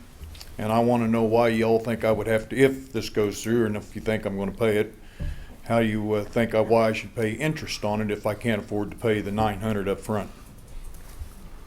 So that you're going to long-term this deal out for 10 years so y'all can make more money by collecting interest off of us. And that's all I need to know. Well, the bond is, the interest you're paying is the interest that we pay. I mean, we're issuing bonds that there's an interest, just like going to the bank and borrowing money, there's interest costs. Those are the costs that are being passed on. I mean, the city doesn't, we don't have. Deriving any. We're not deriving, yeah. Income off of this, No. no. We're just the pass-through. And the city of South Hutch participated in levy B and the cost of all that, which. Where does the difference between the Army Corps of Engineers, which I understand, Please come forward, sir, if you would. the Army Corps of Engineers, I understand, do a levee study every year. Inspection. Yeah, the Army Corps of Engineers comes and inspects our levees every year. Okay, how does that differ than what the FEMA has done? Well, FEMA is all about floodplain mapping. The Corps of Engineers is just more about maintaining the levee. Maintaining the levee. Yeah. So if the city actually tears the levee down from mowing, and anybody can go right out 5th Street and look to your left when you cross Sea Levee and see bare dirt for a couple hundred feet there, and am I responsible for that bare dirt, or is it the actual flood people that take care of the dikes? Yeah. You know, and that is not an area that is considered a problem, but at the same time it is. Yeah. No, the city of Hutchinson maintains the levee. So our crews are out there mowing the levee and making, repairs if there's erosion or whatnot. And so why do we mow it to bare dirt all the time? Well, Clarify yeah, it's very difficult to get some grass established out there in some of those Grass areas. is there. Why do they mow it to bare dirt? Well, yeah. The dike is so sandy. The dike is really, really sandy. They run them tractors on the sides of it. The city went in and did a repair job several years ago. I mowed the grass there for Sylvie's, and they had a kind of a agreement with them that they would put up a fence, store some material there, and I don't know what they're going to use that material for, because now it's got trees about this tall in it, so it's never going to be usable unless you go back and do it again. They left trees out on their property. I've got a $400 expense against a swather for trees that you left out in their hayfield. I can tell you that the Army Corps of Engineers thinks that the City of Hutchinson levees is one of the best levee systems that they inspect every year. We get that comment, and we've always passed our levee inspection. So But we've got this big problem now. I believe that the City of Hutchinson does a great job maintaining the levee system. I actually do that too. At the same time, I'm going to say you can probably do too good a job, particularly with the mowing and the tear down part of the dikes. And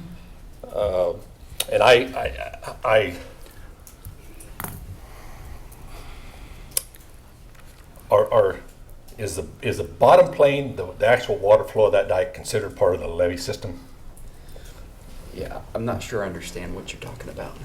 Okay, dike to dike. There for your red. On the right side of the red line? Be to the right side of the red line, to the left side of the city levee, A. The flat part of that levee, is that considered part of the levee system? Not the flat part where the water flows. Not the flat part where the water flows. That's right.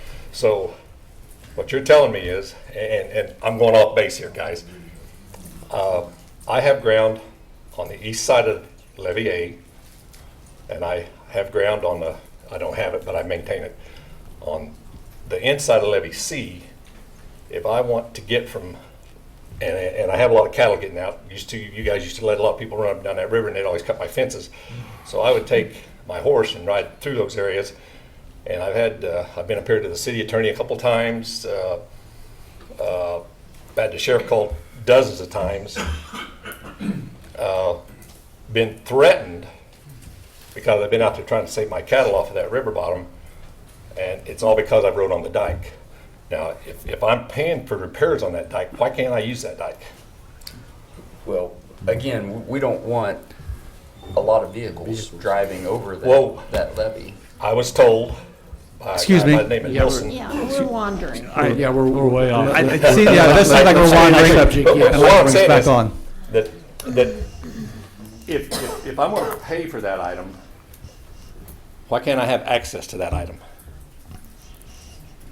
Well, I believe Mr. Clennon responded there that the Corps of Engineers, they discourage any vehicle activity at all on the levee. And yet we drive up and down it every day, mow it hard, mow it to For dirt. maintenance purposes. For maintenance purposes. For right. maintenance purposes, that we collect Yeah, I think taxes for. But we don't use that to that repair the the dike. city of Hutchinson taxpayers, we collect for. Right. Right, because you're in the county, right? Well, let's see. According to my levy, it says I'm in the city. Would you like for me to read that Mr. to Mayor, I you? think we can Yes, move on. I think Okay. we'll move on. Okay. Okay. All right. Just your responsibility seems to be failing. It seems like a typical government type situation where you promise something, once you get it. And I'm not saying this bad about you guys, but when you promise something and you get it, you always kick those the low side to the side, which is what's going on here. All right, do we have anyone else in the audience? Yes, sir. I'm Jake Swartzen Trooper, live at 607 North Wilshire. About 3 years ago, I bought my property. Before I bought it, I specifically asked if there's been any flooding or if there's any flood issue or anything. And the answer was no. This was in 2012 in December when I bought the place. The very next year, questions come up about the levee, and I was confronted about it. However, I was never informed about the paper that was signed or the meetings at the Fun Valley School there. And was not aware of those meetings. But now we've got this going on, and I've never seen any water out there up my property. All these rains that we've had this summer, in the past years that I was there, I've never seen any flooding out in that area. So I kind of question as why we get involved in all this when, and just a minute ago there was comments made that the city of Hutch is maintaining the levee, doing the maintenance on it. So if it's a county levee, why is the city of Hutch maintaining it? That'd be my question. The other thing is for those of us that are struggling to make ends meet, and we have a deadline of a $920 bill to pay by the end of the year, or we got to pay interest on it. Is there not a way that we could, since we're having to pay the $920, is there not a way that could be split up over like 2 or 3 years without interest to make it easier for those that are struggling, making those kind of payments all at once at a short notice like this? Those are my questions for today. Thank you. All right, sir. Thank you. Thank you. Yes, Mr. Edwards?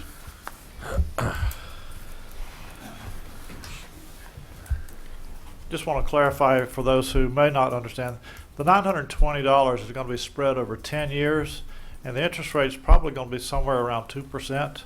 I'm expecting the monthly amount to be less than $10 a month, probably less than $9 a month, just to make sure everybody understands that.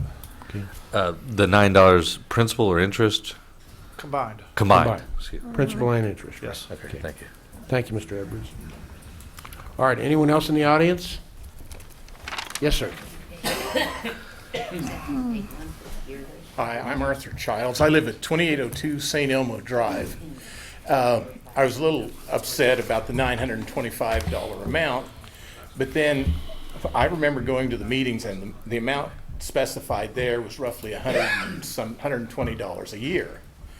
And I didn't understand, maybe I didn't read the $925 letter right, but I assumed you wanted it all in $925, whether that was a one-time thing or spread out over 10 years or whatever it was. I assumed it was to be 10 years when we first got these meetings going. And then all of a sudden you get the $925 one.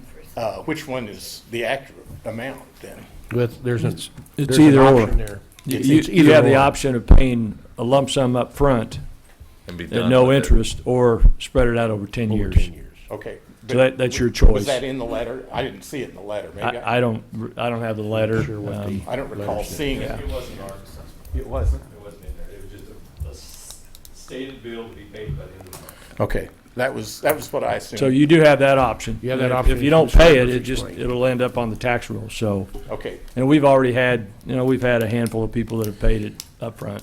okay. But they didn't know probably they could spread it out either. I think they did. Okay. You're talking about the levee work, and where I live, I can see where they put some dirt up on top of the levee. And that's all I could see there. And by going down off of 4th Street, going around where the big house is, I never saw anything being done there. That doesn't mean it wasn't done or anything. In 1971, 2, 3, somewhere in there, the National Guard got called out to go out and ride the dikes on the sea levee. And I was in the National Guard at that time, so I got called out, and I would drive from 4th Street all the way around to what's now be 5th Street or wherever. And I would drive on top of the dikes, and the water was not that far below the dike level. And also behind the big house area, that was where there was seepage of water, and it was, it was fairly, I'm assuming it was 1 to 2 feet deep in that area.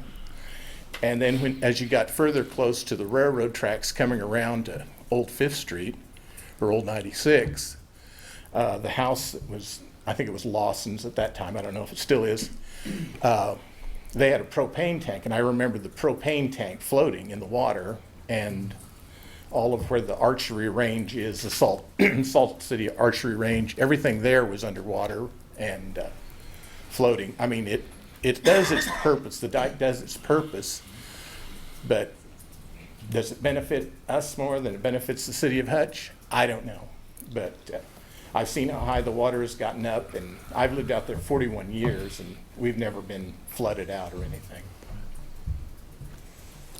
Thank you. All right. Mr. Childs, yes. All right, anyone else in the audience? Just one quick comment. Yes, please. Yes, please come forward here. I've thought of this before, but I would like Hutchinson to be a good neighbor to us that live in this area. And I think, to me, it's pretty clear what we're wanting, which is a reevaluation of how this thing needs to be disseminated. So, Okay, Ms. Gamber. Thank you. All right, anything else that already has not been brought forth this morning before we close the public hearing? All right, I would entertain a motion to close the public hearing. So moved. Second. Second, motion a second. All right, please call roll. Pyroste Carvalho, Soldner, Yes. Inskeep, Yes. Deckett, Yes. Dave Line. Yes. Now, for the benefit of those in the audience, on item number 7, under ordinances and resolutions, later on in the agenda there, we will consider the ordinance for assessments to levy C improvement projects. So you are aware of what our procedure is, so 7A. 7A, yeah. All right, next item, please. Mr. Mayor, Yes. may we take a short break? Sure, we can take a break. Yes, that'd be fine. About 10 minutes? I think everybody was thinking the same thing.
meeting here.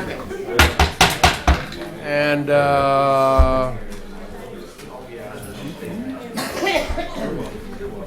please call the next item, please. Item 6B, public hearing for 2009 Neighborhood Stabilization Program Grant Closeout. Good morning, Jana McCarron, Director of Planning and Development. Do we need a motion to open this public sorry. hearing? Yes, we Yes, do. let's have a motion to open the public hearing. I so move.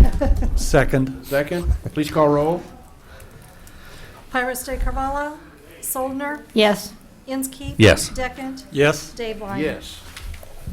All right. I apologize. Jana, very good. So again, Jana McCarron, Director of Planning and Development, and this is actually a grant that was awarded to the city 7 years ago, and it was not formally closed out, although we have closed it out on the books. And so today we have to conduct a public hearing in order to close out the grant. Since I was not here when the grant was awarded, we've asked Shara Gonzalez, who was the grant subrecipient from New Beginnings, to just make a short presentation for you. We also have Shelley Bradbury here with SCED. And Shara, if you want to come on up. Sorry. Oh, I'm sorry. That's okay. So to move forward, just hit the enter key. The enter key. Okay. Gotcha.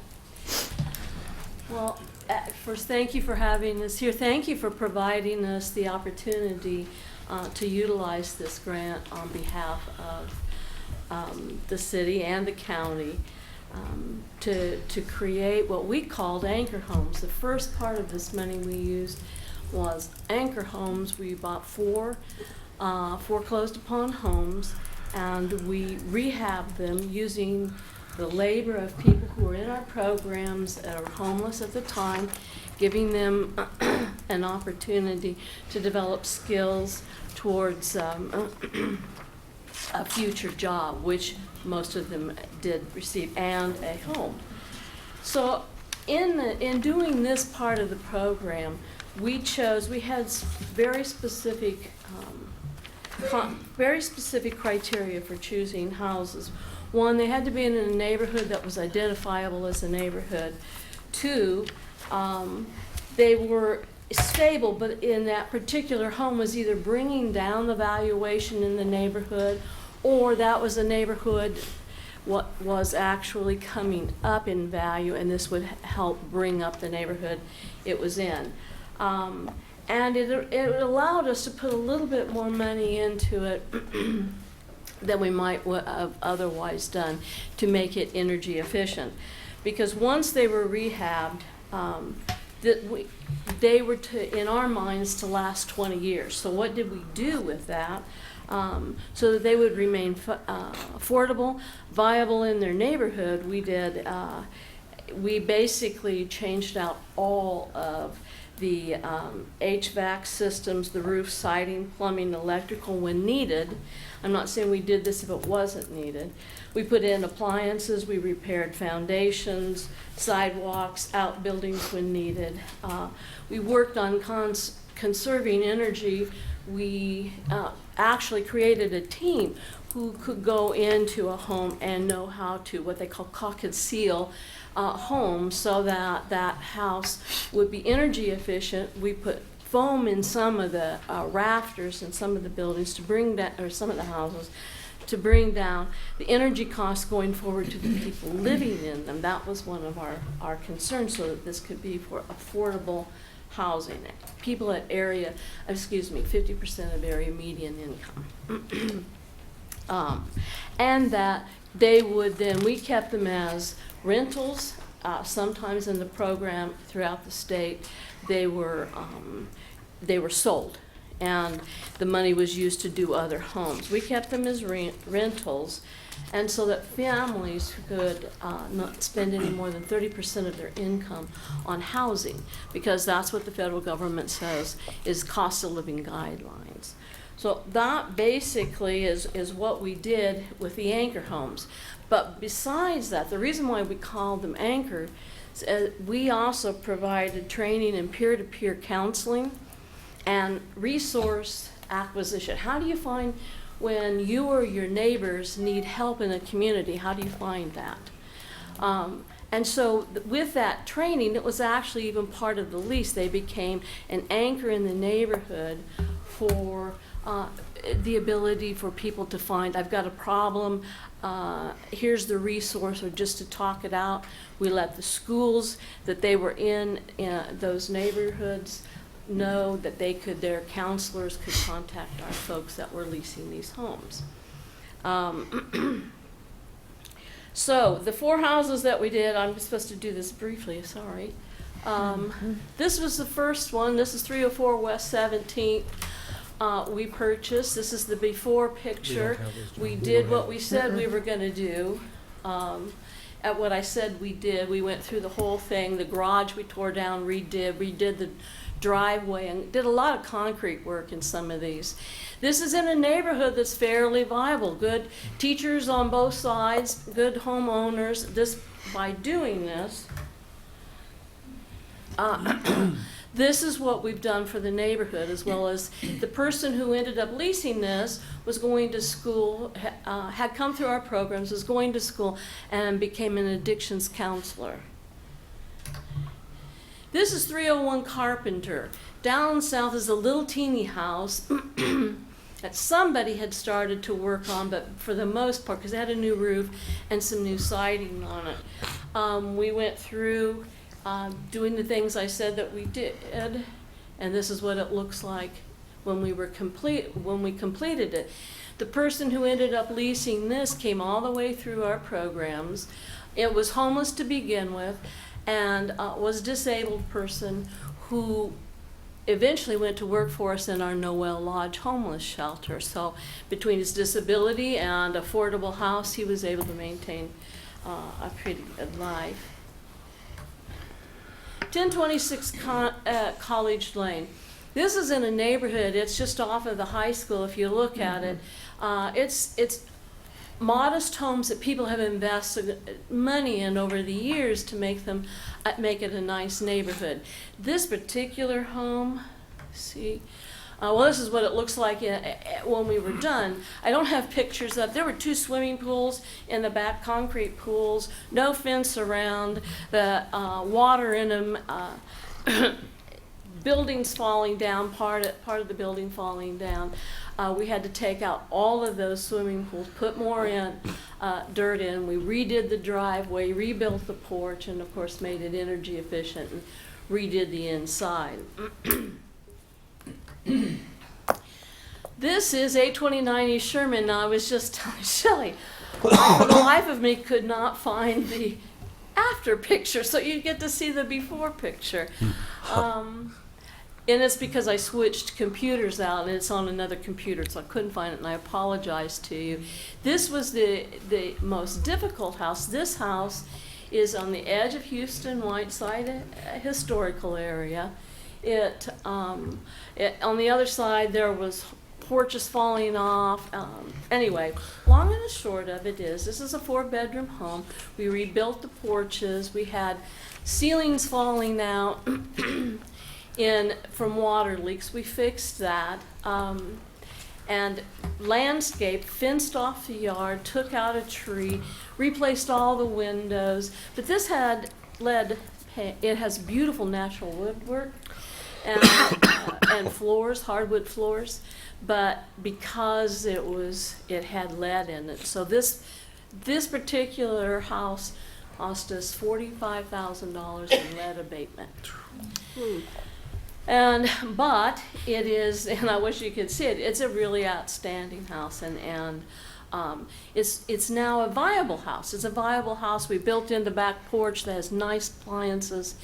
The person who originally rented this house was a nurse who was going through a divorce with 6 kids, which made her fit into that 50% of area median income. Those are the anchor homes, the 4 houses that we purchased. The second part of what we did, this was a townhomes at Santa Fe Place. The first phase 1 was done with NSP monies. This was what the block looked like before we started with this. The city acquired these houses and, excuse me, they acquired the houses and tore down all but one. One still remains for phase 2 because somebody was living in them, and now consequently these were abandoned. Is the reason why the city was able to acquire them with the NSP funds. Here's during construction, after demolition. This is what they look like on the inside. I think y'all know what they look like on the outside. These were designed to be workforce housing. In other words, this was not your 50% of area median income. This is 80 to 125% of area median income to try and bring to upgrade a corridor into Hutchinson and bring give a place downtown where people could live and access the activities downtown besides apartment living at the time, and for a young professional workforce, which is what we targeted this for. And I think that's it. All right, Shara. Excellent overview. Appreciate it. Yes. Yeah.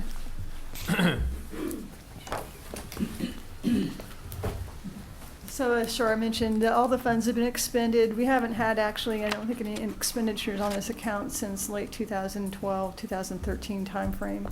And now we're just asking you to formally approve closing out the grant documents. What happens if we don't? I don't know. Maybe Okay. they make us pay it back. We'll get another grant, all right. Any questions of Jana or Shara, by council? No. Jana, and or maybe Shara, there's some MIH funds that are involved with Santa Fe. Am I correct? Not this phase. Not this. The next phase. Not this phase. Yeah. Correct. Everything we saw was NSP. only involved in NSP funds. That's correct. Right. Okay, okay. All right, if there are no further questions, I'd entertain a motion. To close the public hearing. Oh, to close the public, thank you. Close the public hearing, thank you. So moved. Second. Please call roll. Soldner, Yes. Inskeep, Yes. Deckent, Yes. Dave Line. Yes. Now, I'd entertain a motion. I move that we accept and approve and the recommendation to close out the 2009 Neighborhood Stabilization Program grant. I'll second. Motion and a second. Any further discussion? Please call roll. Soldner, Yes. Inskeep. Yes. Deckent, Yes. Dave Line. Yes. Next item, please. Item 6C, public hearing for 2014 Community Development Block Grant Closeout. Have a motion to open the public hearing? So moved. Second. Second. Second. Please call roll. Soldner, Yes. Inskeep. Yes. Deckent. Yes. Dave Line. Yes. Yes, Jana? Good morning again. This item is closeout of the CDBG grant that we've been working on East Avenue A. And you'll remember a few meetings ago, I brought a detailed report to you on the work that had been done. So in the interest of time, we'll not go back through that unless you have any questions on it. But just in summary, $400,000 of grant funding was received from the state. We matched that with $94,000 and some from the local dollars, as well as landlord contributions. Rehabilitated 18 homes, well, actually 11 owner-occupied homes and 5 rental units. So we didn't quite get to the full 18, which the grant had been written for, and spent $485,153.31. We have to have a public hearing to formally conclude the grant and close out the grant documents. And I'm happy to answer any questions. Questions to Jana? Not a question, but just a comment, and I think we've made the comments previously, but I recognize that it's been a struggle, oftentimes because of the size of the dwellings in that area. And looking through the pictures, some of them obviously show exterior improvement. A lot of the work was interior, and the neighborhood is better for it. Yes. These houses are going to be viable houses for years to come. And so I would say the struggle was worth it, and appreciate that we, the city and staff, did, and SCED, and the people involved did pursue this and bring it to fruition, because it is something that improved those 17 properties, and certainly is an improvement to the neighborhood and the city. And we hope it's infectious as well, that others Yeah. will want to Right. take ownership and pride as We well. have seen some work along Avenue A, and Yeah. people that were not part of the grant program, so I think it has been a little infectious. Perfect. Good. Other questions to Jana?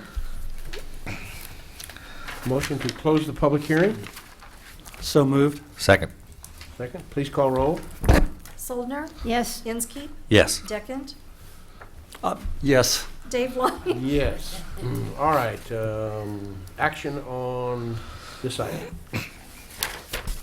I move that we accept and approve the recommendation of SCED to close out the 2014 Community CDBG. Second. Second, motion to second, further discussion? Please call roll. Soldner? Yes. Inskeep? Yes. Deckent? Yes. Dave Line? Yes. Next item, please. Item 7A, consider ordinance for assessments to Levy C Improvement Project. Well, council, we've had a full discussion. Mr. Edwards, do you want to kind of summarize what is before us here? Yes, again? I will not go through the background of the project again. All right, very good. This is the ordinance that basically, for you to consider whether or not to assess the property owners, the 398 property owners, with 21 of them being exempted or being paid for by the city. Again, you have till, if it's approved, you have till September the 16th to pay the $920 and have no assessment, or it will be financed over a 10-year period. And since we've had the public hearing and it's concluded now, you must consider the ordinance as whether to accept it or not. All right, sir, anything else, Mr. Edwards? All right. Any questions or comments from council? A couple of follow-up to some of the issues raised during the public hearing. And I think maybe this is to bond council. Could there actually be a change to the method of assessment? That was kind of my question as well. What is up for debate, if anything, legally?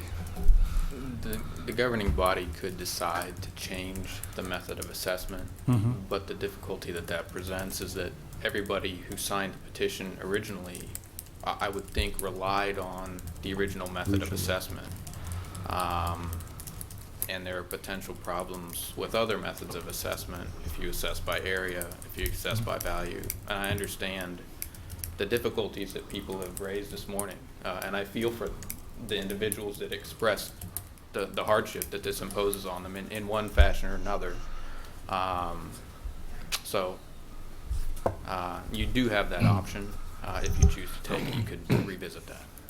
You know, one of the big questions, and I've been just thinking about this, when you look at the assessment methods, and it's the value. And what we're saying here is that every property, whether it's this big or this big, is out of the floodplain. That's it. That's what we're doing. And so I think there's equal value to all properties regardless of size. It isn't that the street in front of your house is 100 feet versus 400 feet for the next guy. It's every property is now out of the floodplain, except the 21. The 21. Yeah. So, and again, I said it earlier, you know, we can argue about different assessment methods, and regardless of what we come up with, there would have been people question, well, that doesn't seem fair, and I understand those arguments, but this was the direction we went from, you know, day one. This is the direction that the people that signed the petition requested by signing the petition in that manner, and we marched forward based on that. What, and not to be debating or disagreeing, but what would be the process? I mean, would we have to go through an entire recertification if we were to entertain changing the assessment method?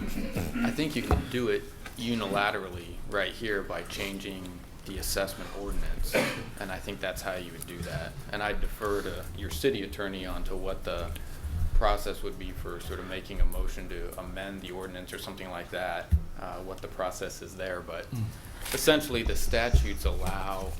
This body could unilaterally make that decision. Yes. You could, but you wouldn't have any current language before you to make that amendment. That's correct, and Okay. so you'd have no way of knowing. I mean, essentially, there'd be no notice that this is changing. This would be the first that anybody had heard of it. And especially to those who signed the petition. Well, that's exactly right. It's the 300 and some who initially signed this with that understanding of how the assessment would be established. That would be basically violating the intent of the original petition. Is that correct? That's correct. Just one other comment. We have this particular amount of money included in an upcoming bond sale. If we change the methodology, we would have to remove that from the bond sale, incur additional costs, both legal and financial advisor costs, for this particular issue, which would raise the amount of the total cost. Maybe not necessarily germane, but a question I wrote down is, as we had the public hearing, is not that it's particularly important, but I think the levee system was built, what, in the late 50s, early 60s? Early 50s. Early 50s, okay. Started in 52, finished in Okay. 56. Does anybody on staff know why we built levee C? I'm no engineer, but I'm saying it's a byproduct of levy A. Levy A Levy A probably- was created to protect the city of Hutchinson, and then that's going to divert that water into the levy C. Right. Again, I would guess that would be the case anyways. So then to protect that, that group from what water would normally have spilled into Hutchinson, they, Army Corps of Engineers built the ring as a guess. And understand, back when those levees were built, there were multiple parties involved. You had litigation, you had. Yeah, my understanding was it was semi-miraculous that they were ever built. There were folks appearing before Congress to get funding for it. Actually, it was Judge Brown who appeared before Congress to gain funding for that. And there was a cooperation of multiple parties because, understand today, even our current levee system, the city of South Hutchinson and the city of Willowbrook participate with us supporting the levee system. Last question I had, John, probably to you, maybe Brian, if he's still here. How do we fund the maintenance expenses that we incur by virtue of maintaining the levee? Well, essentially, it's historically been through, now this process we funded through our stormwater utility fee, but general maintenance is funded through the general fund, public works maintenance crew that basically maintains it on a daily basis according to the requirements of the Corps. And Brian was right earlier when he said the Corps does inspect our property each and every year, and gives us high we ratings. get very good reports. So it's residents of the city of Hutchinson that have the levy that would maintain that. And as we go not the forward, levy, the tax levy. Right, we're paying for it. Exactly right. Okay. That ends my questions. Okay, that's your question? Yes. All right. Other questions from council? I just struggle with the assessment piece, but again, we talked about the pros and the cons of that. Personally speaking, I kind of tend to lean towards the, I don't want to use the right wording, but. Proportional, maybe? Thank you. Per acre. However, I struggle with the fact that 398 or no, 3 something signed up under the guise that it was going to be this way, and I appreciate those that are here, and I understand where you're coming from, but I believe that I counted there were 16 who felt the other way, and I tend to agree with those 16 personally, but it doesn't affect me in the fact that I don't live there and do that. I think that's a more equitable manner, but I didn't devise the petition or have it signed or anything like that.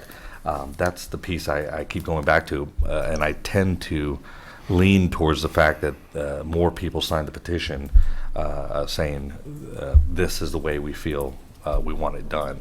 And again, the city didn't come up with this. This was brought to the city in this form and fashion. You know, we entered into this, I think, in a good faith effort. And I feel sorry for those of you who are sitting here who are not happy, and I don't quite know how you got left out of the process. But at this point in time, I don't see how we can go back and change the methodology. We're looking at when things have to be to the county for assessment for the property taxes for next year, right? I mean, we've got a deadline of, what, August 25th? Yeah, it's. So, Yes. you know, hindsight is 20/20. If we could go back and do it all over again, I'm not sure we'd even do it.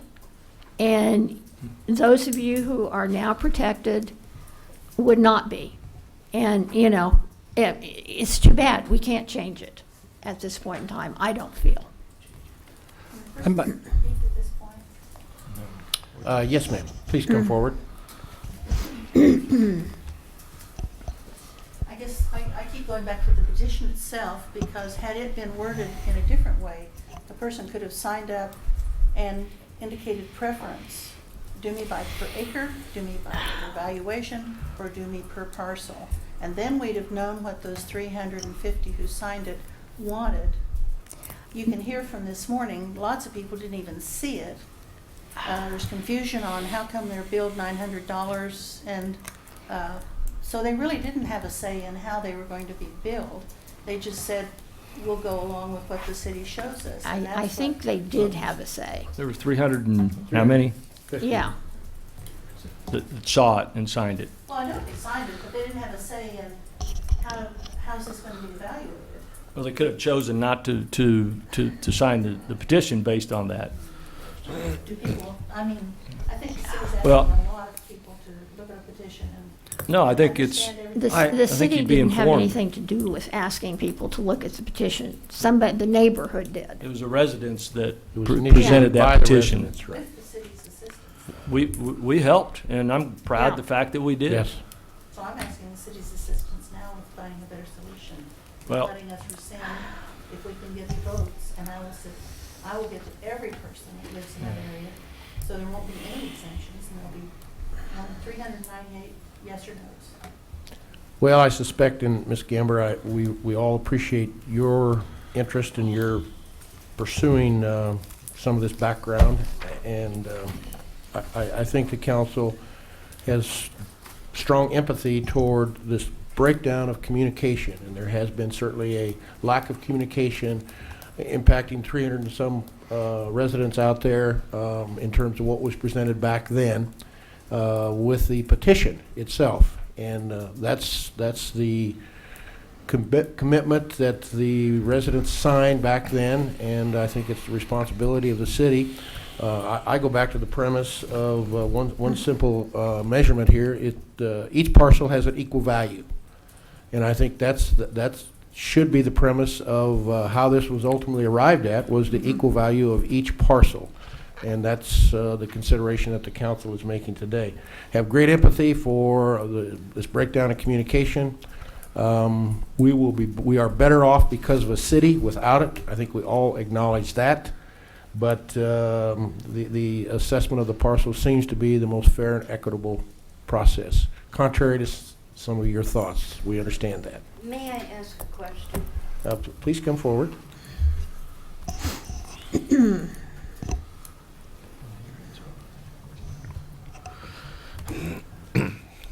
Could the council postpone vote on this matter for a period of 2 weeks or 30 days and allow us, the concerned individuals, to contact everyone who signed that petition and give them the choice? And come back. You don't have to do anything. We'll do it ourselves. Then we'll come back and present it to council. That way you will have, everyone will have full knowledge of what's going to happen. That's all I ask. A postponement. Well, going back seems to be almost an insurmountable request, in that I think this council has the obligation, the responsibility to carry this process through to its completion. Our bond counsel has guided us in the importance of the timing schedule.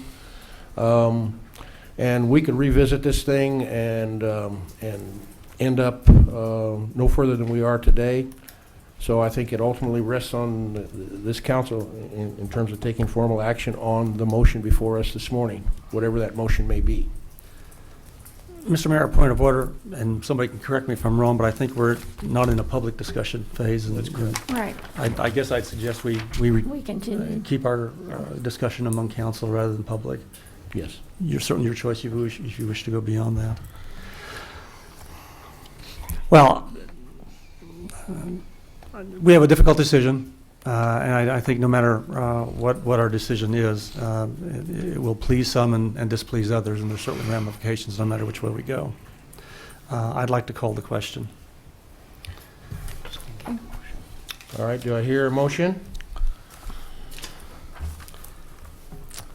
I move we approve the ordinance levying and assessing the special assessments on certain lots, pieces and parcels of land liable for such special assessments to pay the cost of certain improvements within 3 miles of the corporate limits of the city of Hutchinson, Kansas, and amending resolution number 2013 R23, known as the Levy C Improvements Benefit District.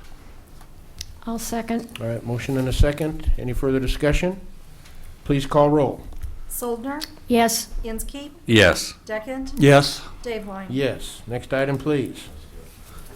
Item 7B, consider ordinance adopting the 2016 standard traffic ordinances.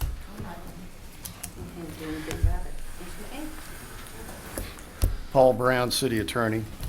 Council, you have before you, we'll take up one proposed ordinance at once on the standard traffic ordinance.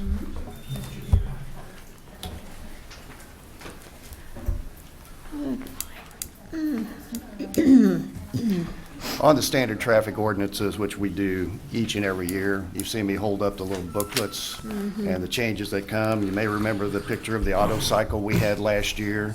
I don't have any interesting pictures this year. There weren't any real too bad. interesting changes, and quite frankly, there weren't very many changes, thankfully.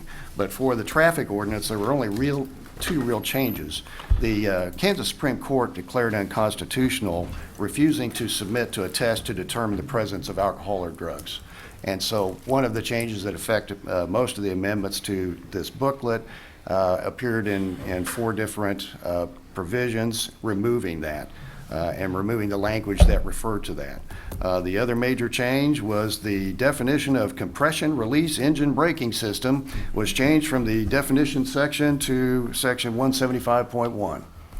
So there you have it, another exciting year with the standard traffic ordinance. Answer any questions you might have. Questions of Mr. Brown? I would entertain a motion.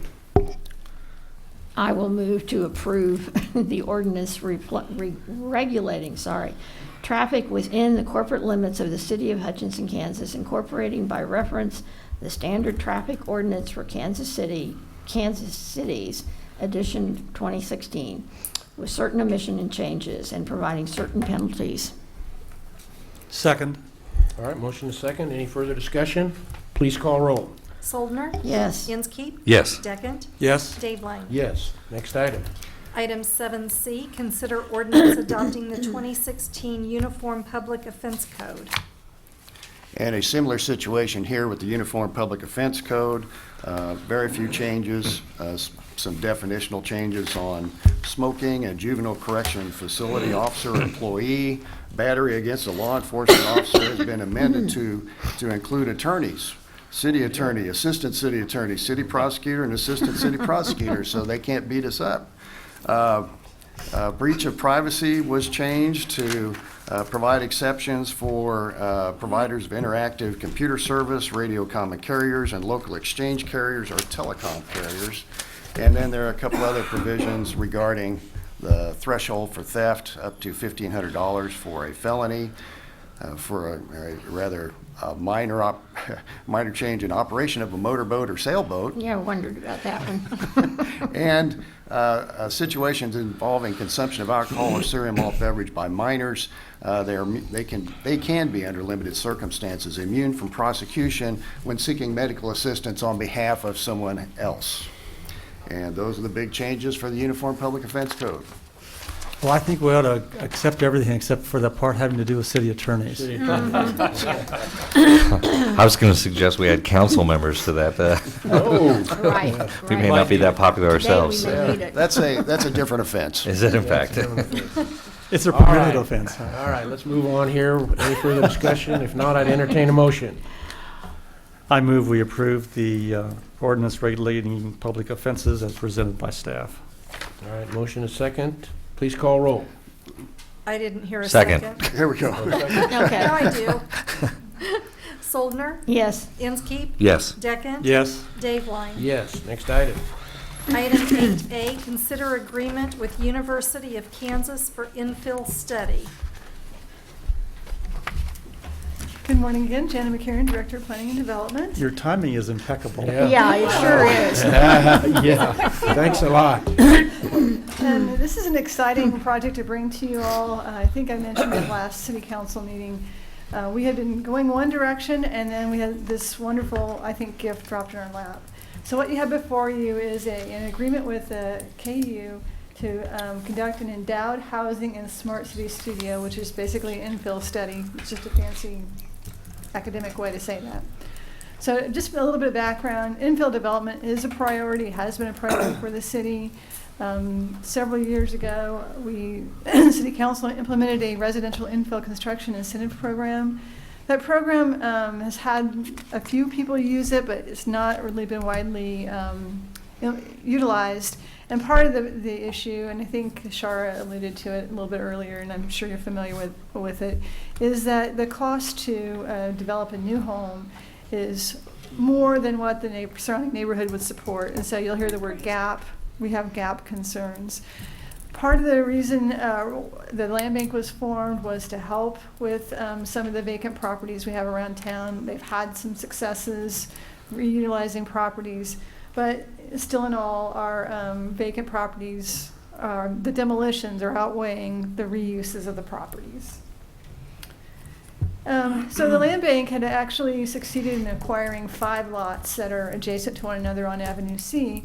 And they had the thought that maybe if we developed some sort of competition and had the 2 schools that have architecture programs in them, KU and K-State, along with planners and other construction management type folks, that they could put together teams and compete for developing some maybe prototypes that were innovative, that might be less costly on a per unit, trying to address that gap issue.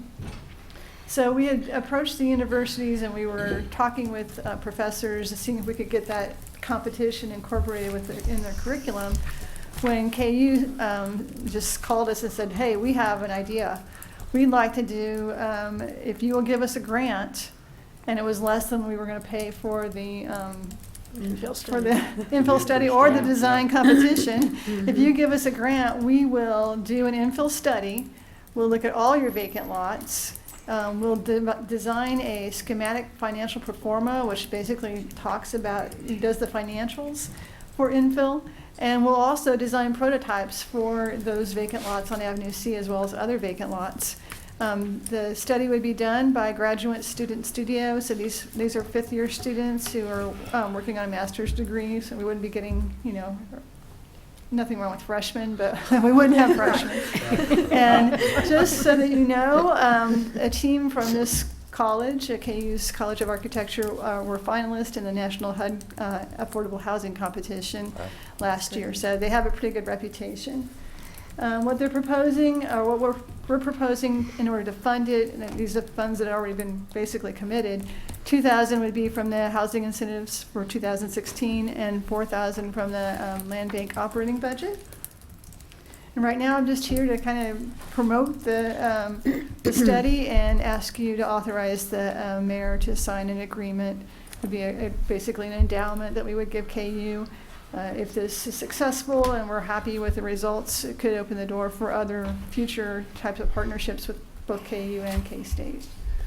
And I'm happy to answer any questions. Could you back up the slide? I think it's 2 slides back. Yeah. Can you talk any more about the financial pro forma and the schematic design? Just what do you expect we'll be getting from seeing from this? Right, so I could probably talk more about the schematic designs. I think they will provide us with options for how you could utilize, especially if you could amass 5 lots in a row, how you could utilize density to overcome the gap. And also, the struggle is, yes, anybody could put an apartment building there, square-looking thing, but really we need to overcome the density issue and make it fit with the neighborhood. So that's where the schematic designs then would come in, right? Right, and then the pro forma is really the cost. It doesn't do them any good to design something that's going to cost $3 million and not be supported by the neighborhood. So there's ways to cut costs, but usually you have to either do different alternative construction types, low energy, or increase the density. And they're also going to look at our ordinances and help us to see if there's some things in our zoning ordinance perhaps that might be preventing infill. And we know we have, our setbacks are fairly large setbacks. They're kind of suburban setbacks. So that might be a recommendation they would make is in these infill neighborhoods, you may want to go through and revise your ordinance. Those are the kind of things I'll be looking at. Will it include all alternatives to residences being developed on those lots? Possibly. But I mean, we could certainly. Whether it's green space or whatever the case might be. Yeah, Yeah. a green space. Of course, the cities.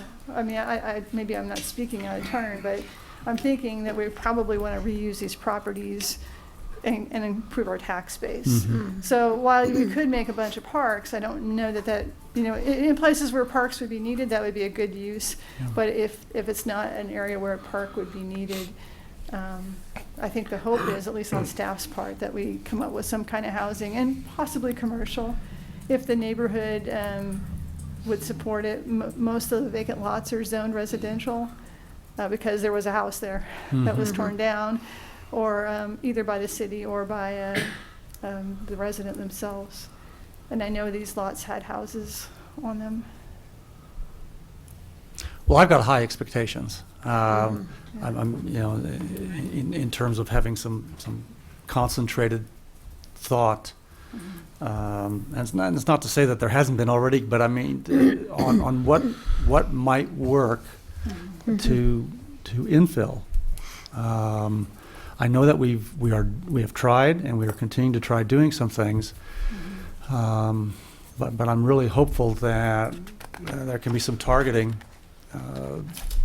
that with review, design, that's going to take into account the finances involved and the payback or what something can sell for them in that area or be supported by its revenue to actually work, have a good degree of working. I guess the other thing I would, and of course they're going to be looking at our lots, but there are certainly differences among different parts of the city, and I would assume they'll be taking that into account. Right, that's why it was so appealing to us, because we were only on the design competition just looking at those 5 lots. The infill study would be more broad, and it would include properties that are outside of our neighborhood revitalization area, but that are still infill lots. So as far as, and I didn't mention the timeline, they are willing to start on this. They want to start on it at the end of this month. Wow. And they would be completed with their study by December, because that's when their class ends. They'll do a final report, and they could come make a presentation to you all if that's something you guys would want. If not, we'll bring their presentation to you if it doesn't work out with the timing of when city council meetings are held. But we're pretty excited. We think it's, like I said, a gift that's kind of been dropped, really given to us, and saves us quite a bit of money. And hopefully we'll get at the real, like you mentioned, Councilor, get the real, we know intuitively that it's about 40,000, but I don't think we actually have anything in concrete. And then how do we get over that? The other thing I think of, Jenna, is marketing. Given that most of these properties are going to be in the revitalization areas, or at least south of 11th, 17th, just marketing the desirability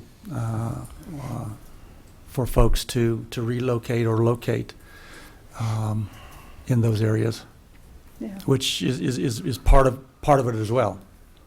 We'll definitely talk to them about that. If that's something they can take a look at also. We are working on it, as you know, with the Healthy Neighborhoods Initiative, but Sure. Probably not as quickly as maybe some folks would hope. But yeah, that's another issue, is the marketing of the neighborhood. So we'll ask them if they can make some suggestions on that as well. Okay. I would agree. Great. What a great buy. I mean, for what the dollars allotted to it, or whatever, it seems like we're getting a lot for that. A lot more than maybe we thought we would be able to get. Tough nut to crack, too. How do you sell this? And I think with the design piece, but then followed by the performance, so that we can take that to certain developers and show them that it is feasible to build a home on this lot. Because I've thought about it, and I can't see how we get there. So I'm excited to see what answer they come up with as well. So great. And we won't have to wait long. It'll be a Christmas gift. Even better. Yeah, even better. With that being said, and if I'm not too presumptuous, I'd like to move that we accept and approve an endowment agreement with the University of Kansas Department of Architecture for the Hutchinson Endowed Housing and Smart Cities Studio, an infill study, and authorize the mayor to sign said agreement. Second. All right, any further discussion? Please call roll. Yes. Yes. Inskeep? Yes. Deckent? Yes. Dave Lang? Yes, next item. Item 8B, consider approval of contract with Tyler Technologies. Hi, Council. I'm Todd Davis, Director of Information Technologies. I can't even talk correctly today, but what I'm bringing forth today is a contract with Tyler Technologies for a replacement of our ERP system. Essentially what an ERP system is the main financial computer system that manages our general ledger, our accounts receivable, accounts payables, anytime a check is created, anytime money's receipted, any kind of utilities, anything, that's all managed by this system. It also manages purchasing, the inventory system. It handles just everything that happens in finance and purchasing, utility billing essentially happens through the ERP system. It also has hooks into other systems, payroll. It has hooks into all the things that happen at the golf course and the zoo and any other financial things that happen anywhere. Municipal court is tied to it. So this system is essentially the guts of our money. And so in 1996, we replaced a weighing computer with a company called HTE, and that system then has served us for the last 20 years. And over those 20 years, we've had ups and downs with the ERP system. At the present time, we're in the middle of one of those downs. This is as down as the system has been for some time. We, over the last 8 years, we have evaluated upgrades to the system.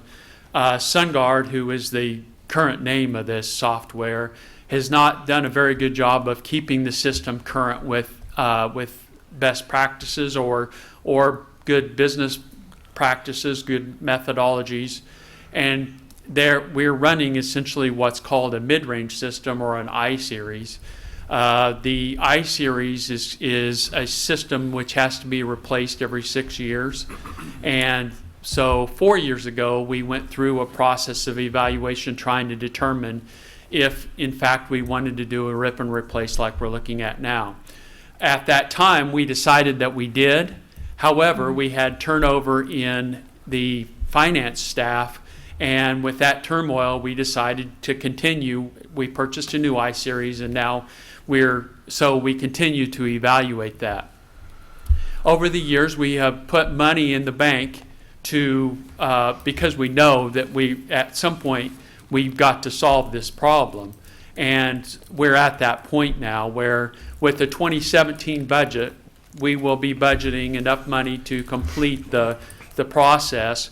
What I'm asking for today is a contract with Tyler Technologies, and that is in the amount of $336,000.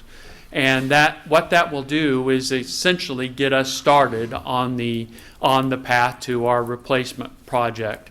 The reason I want to do it now is because we're just finishing up the budget, and so finance staff will have this gap between now and February, March, April, when the budget really gets rolling, that they can work on this, on the replacement project. So this $336,000 is going to go toward the hard costs, the software licensing, and the main licensing cost that's in the breakdown that I gave you. There will be additional costs which are in the 2017 budget, and those additional costs are things like training and travel for the staff that's going to come and assist us in this replacement. It'll also cover conversions and any additional unforeseen things. We have a contingency, and those are all billed as invoiced, so they're not going to be included in this first initial part. So since we've known this was going to happen for so long, we've banked that money over the years. And so we have approximately $350,000 that we have in the bank for. It's actually in a MRF reserve fund. And so we are prepared to pay for this part today, and with the budget approval for 2017, then we'll be able to do the 2017 part as well. So that's kind of the reason why we're waiting until today and to get this approved and signed. So I'm happy to answer any questions. This is a really complicated and difficult process. We evaluated 6 different companies, including Microsoft, Oracle, SAP, and then the other big players, which the SunGard, which the product that we have now, and if they have any new products coming down the pipe, New World Systems, which was acquired by the company that we have chosen, and Tyler Technologies. Our peer cities, 80% of our peer cities use this software that we're using. And we visited a few of those peer cities to make sure that it's working for them, to find out what their pain points are, and just generally get a good handle on, make sure that this is a project that can be successful for us. So we did all that due diligence. Tyler essentially came out as the only product that was on our list. And so I'm asking if you'll have the mayor sign the contract. Okay, Todd. Todd, as you look down the future here, beyond this initial $336,000, to bring the total replacement system current, what are our probable future costs? Have you projected that out? Yeah, we budgeted an additional $214,000, and I don't expect that we're going to have to use all of that. So since we ended up with one source, in other words, a sole source, I was able to negotiate this contract down a little bit because they didn't have to go through an RFP process, which is very expensive on a process like this, both for us and for them. We would have probably had to hire a consultant to create the RFP for us, and then they would have had to spend how many ever 100 of hours, making a system like what our RFP says it needs to be. Since we bypassed that product, they gave us a discount, so there's quite a bit of money that was saved there, and we just won't use. Since this is in a reserve account, though, that money will then just continue to be in that reserve account. Okay. Your annual support's going to be about what, Todd? The annual support right now is listed at $42,000 a year. Okay. The current, what we're paying now is about $56,000 a year. So once this is implemented and live, we're actually going to be saving a little bit there as well. That happens to be in a different budget line, but that is a nice upside. You know, every $10,000 what you ask for. What's that? Be careful what you ask for. Well, and you know, we've really evaluated this. You know, we're not just looking at this from a replacement of software. We're looking at whole business processes. Part of the agreement with them is for them to go over and say, you could be doing this better. You could be more productive if you do this differently.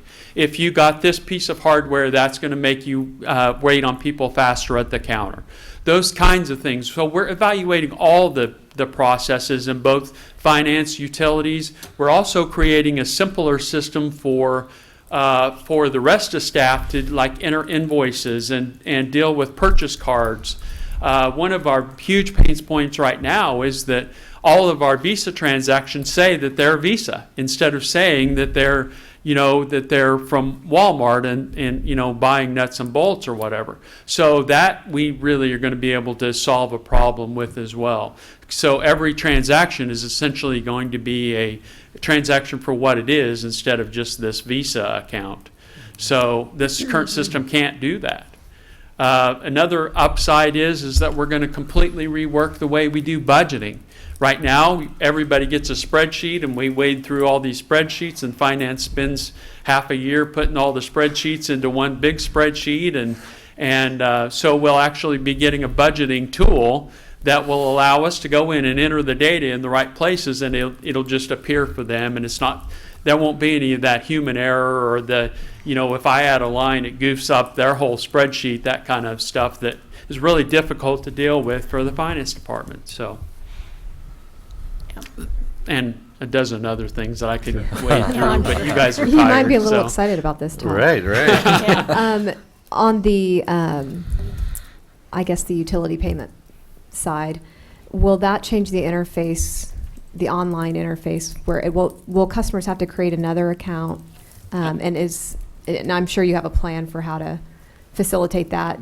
Yes. For the least amount of frustration to the residents. Right? That for us has been hugely frustrating. We implemented that 2 years ago. The company that we implemented with is the one that we're going to be replacing.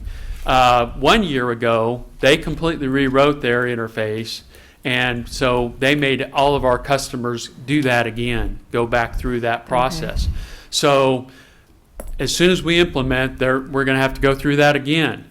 And so we're going to have a whole bunch of people who are going to be upset with that. And that's something I'm going to be really, really careful about and spend a lot of time talking about. And you guys are going to probably get sick of seeing me up here because this is a great forum to talk about. You know, and a lot of people are watching and saying, okay, here comes those goofballs and, you know, with goofing up my website again. But this new process is supposed to be much smoother. We've not spent any time with it because we don't own it yet. We don't even have our project timeline or any of those things yet. You've got to get the contract before you can do the next steps. So we're going to have a lot of marketing around that piece. Hopefully it'll be handled better because I didn't know this last change was coming. I did an update and they said, okay, now you got to let all your people know that we changed everything. And I'm like, what? Because it was in a weekend. It was already done. I didn't have any choice. Yeah. So that was a really impossible situation to get stuck in. Well, I might just encourage you to run a report of everybody who has an online account and notify them via email and mail far in advance that changes are going to take place. Yeah. Because I think we'll get a lot of calls on this. I'm not saying it's not good and necessary, but I know that an ERP implementation can cause a lot of headaches. And I'll make sure to get with Connie and let Facebook know, and we'll tweet about it and use as many tools as we can muster to get the word out. Great. So as soon as we figure out where we are, Great. Okay, Todd, I think the mayor asked a question, but so beyond the 336, you're expecting a couple 100,000 above and beyond that? Yes. And that's that's not inclusive, of course, of the annual That's right. fee. Yeah. Further on in the document, the information we got,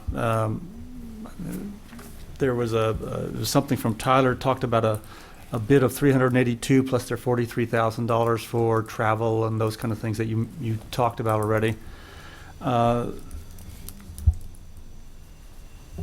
I guess talk to me about, if you can, the difference between that and the 336 that you're indicating is necessary at this point in time.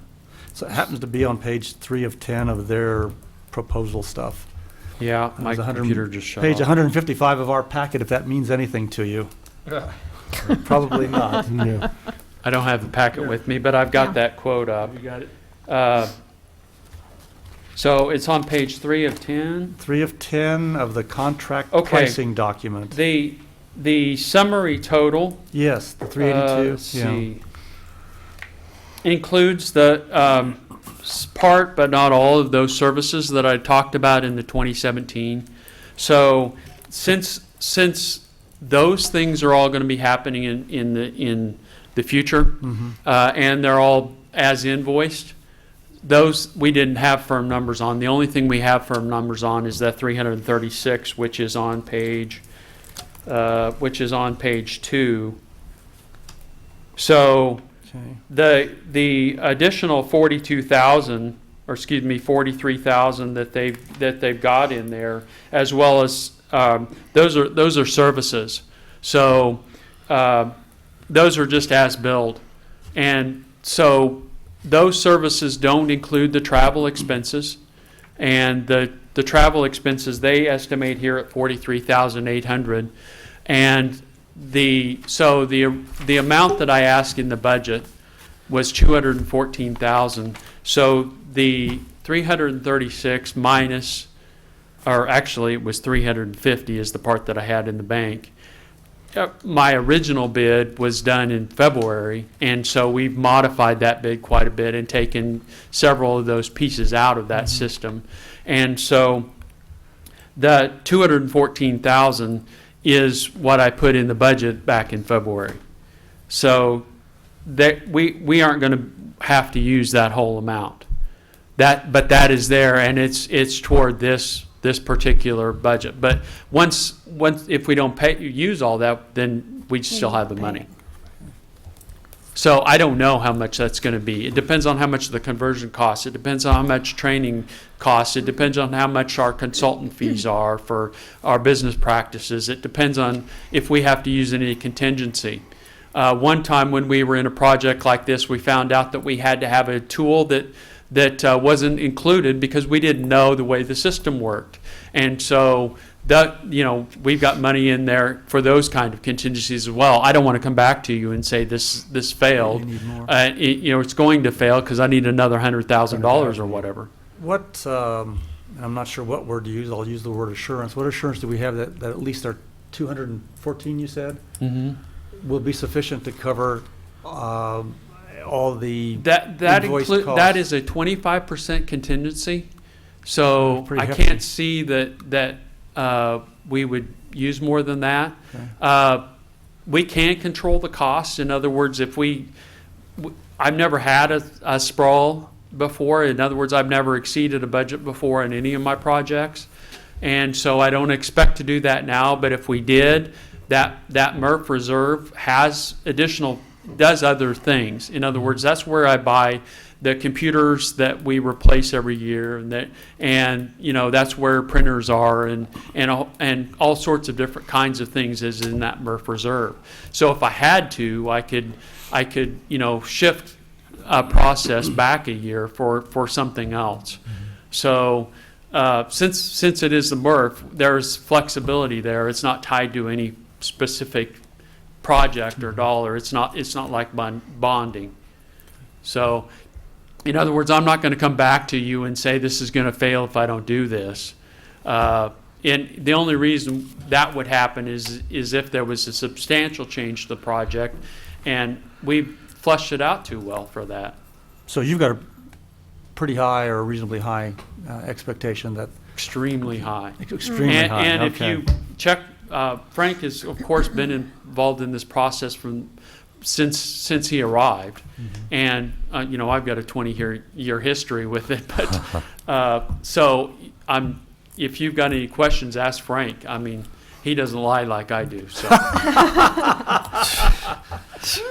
Good to know. So have multiple departments been involved in the selection process? We have an ERP team, and okay. that team consists of myself, the finance director, the assistant finance director, and Karen Weltmer, who is the city clerk.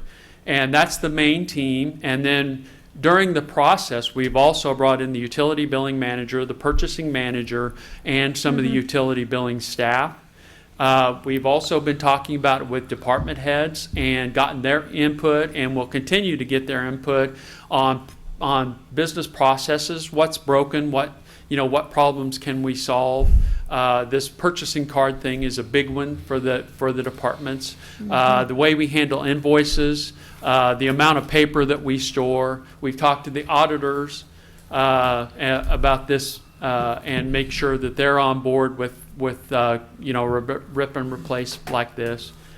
So we're trying to get as much input, and we're also going to get a great deal of citizen input. And we're going to survey the citizens and make sure that we're doing what they want, that they've got a good quality product, that the tools that they need are in place.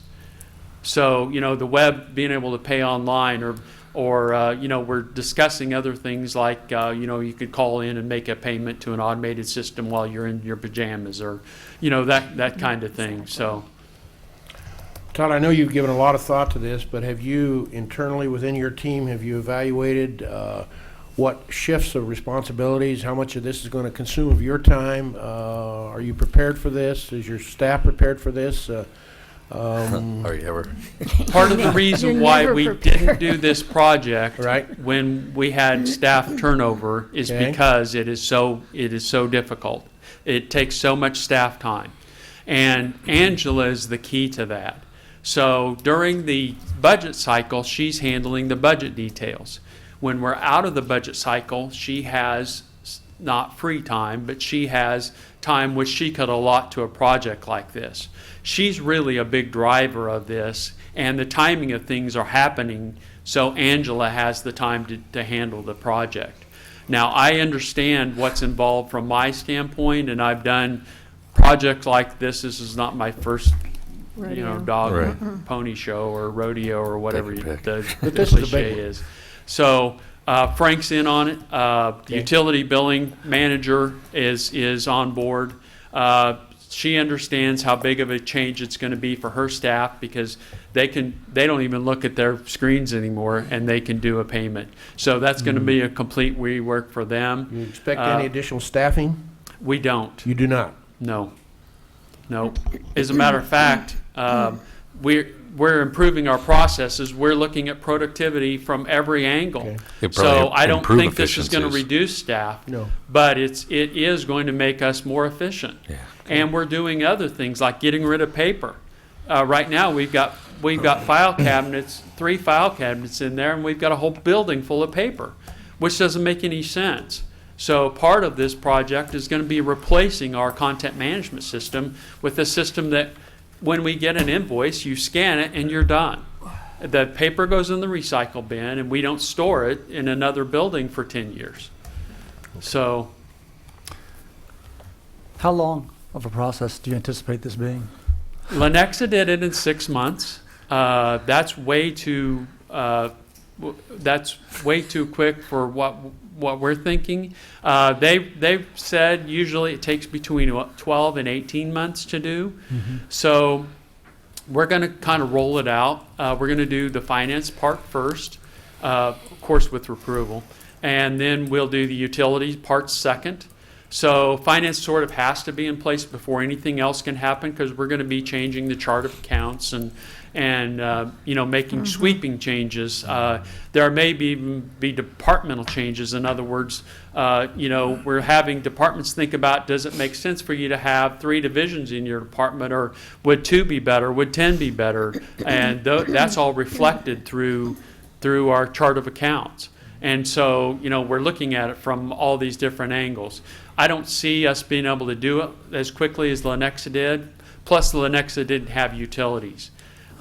We visited with Hayes, Kansas, and their project took a little over a year. Wow. So somewhere in there is going to have to be another budget, and which means Angela's time is going to be split between that and the budget. So we really need to get on it now, and that's going to make our project more successful. And then we'll also, if we go into the 18 months, we'll be paying 2 maintenance fees, and we want to avoid that as much as possible as well. So our goal is 12 to 18 months. All right, other questions of Todd? I don't envy you this task. I know anytime I take on a project, be it home or work related, it's usually costs twice as much and takes twice as long at my office anyway. So but it sounds like you built into the budget for the additional costs you may run into. Yeah. You've thought out the allotment of individuals' times so you're not trying to be Lenexa and get it done in 6 months. No. We know that this is going to take time. When we replaced the system in 96, we spent 75,000 man hours replacing to what we have now. And we've been gearing up for years knowing that that's not going to be allowed again. So we're really prepared for this as well. Yeah, and that's the other point. It's replacing the potentially obsolete, definitely antiquated system that needed replacement. Right. You had me when you said we got off the Wang computer. Haven't heard that for a while. Very telling. Very telling. But yeah, no, good stuff. Any other questions of I'm council? curious, Frank, anything to add to, detract from, naysay, or support, or? Yeah, this replacement system is certainly long overdue. We are having service issues with our current provider, returning phone calls, fixing bugs, things of that nature. I think we're staffed appropriately to get this project done. We've got, as you mentioned, Angela, who's got experience auditing other cities and counties, and even folks who have been on the software. So we've got a... So she's seen this software in operation, so to speak? Or? Yes. So I think we're prepared to start this project tomorrow, if approved. Sooner the better. All right, very good. Team, any other questions? I would entertain a motion. I move we approve the contract with Tyler Technologies for the ERP replacement project in the sum of $336,960. Second. All right, motion and second. Please call roll. Pyros de Carvalho? Yes. Goldner? Yes. Inskeep? Yes. Deckent? Yes. Dave Line. Yes. Next item, please. Item 8C, consider approval of 2017 budget. Mayor and Council, we held our required public hearing, you recall, on August 2nd as part of the annual budget process, and I gave a quick overview of the budget. And we didn't have any comments during the public hearing, and so today you're being presented with the proposed 2017 budget for approval. Total mill levy for the city at 44.195, which is a 1 mil increase over last year's levy. And of course, we're again levying the Hutch Recreation Commission budget with a proposed levy of 3.668. And so with that, it seems a little bit anticlimactic, but staff would stand for questions. We have a representative from HRC here to make sure his budget gets levied, so he has money next year, I think. So with that, we would be stand for questions. As you all know, this has been a long process, and we start in basically January of every year, and it goes to now to approve our annual budget. So a lot of work went into it, and I know the council spent a number of hours in different study sessions over the last several months. And so at this point, staff would recommend approval of the 2017 budget as presented in the budget certificate, and would stand for any questions. Related to the last item, do you see the budget process changing You know, it's, with the software upgrade, that's, I don't know that I know. You know, I know You'll my find role out. in the budget and how it works, and I'm not as much on the financial piece of it as these guys are. So I don't know that I could answer that, but I think the idea that we've got spreadsheets feeding into spreadsheets, and it does create that opportunity for error that was mentioned earlier, and it's occurred in years past where that's happened. And so from that standpoint, hopefully it's more seamless than what it is now. I mean, we get to the end game eventually, but there's a lot of things that have to happen. So, yeah, so I say without a doubt, that should improve our system. Okay, any other questions of council on the consideration of approval of the 2017 budget?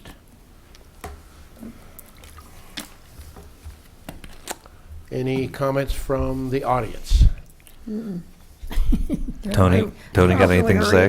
With that, I would entertain a motion. I move that we approve the 2017 budget as proposed. I will second. All right, motion and a second. Please call roll. Pyrus de Carvalho? Yes. Soldner? Yes. Inskeep? Yes. Deckent? Yes. Dave Line. Yes. Next item, please. Item 9, report of city officials. All right, city officials. Nancy, do you have anything this morning? Nothing. This afternoon, or is it? Yeah. evening yet? No, not today. Nothing? Steve, how about you? Quickly, I had a good train ride last week. It was Oh, yeah. informative, interesting, and Right. enjoyable. I got to ride up on the locomotive. Yeah. That was Special. interesting. Kind of a big deal. If you want to talk about it more later, I'll be glad to.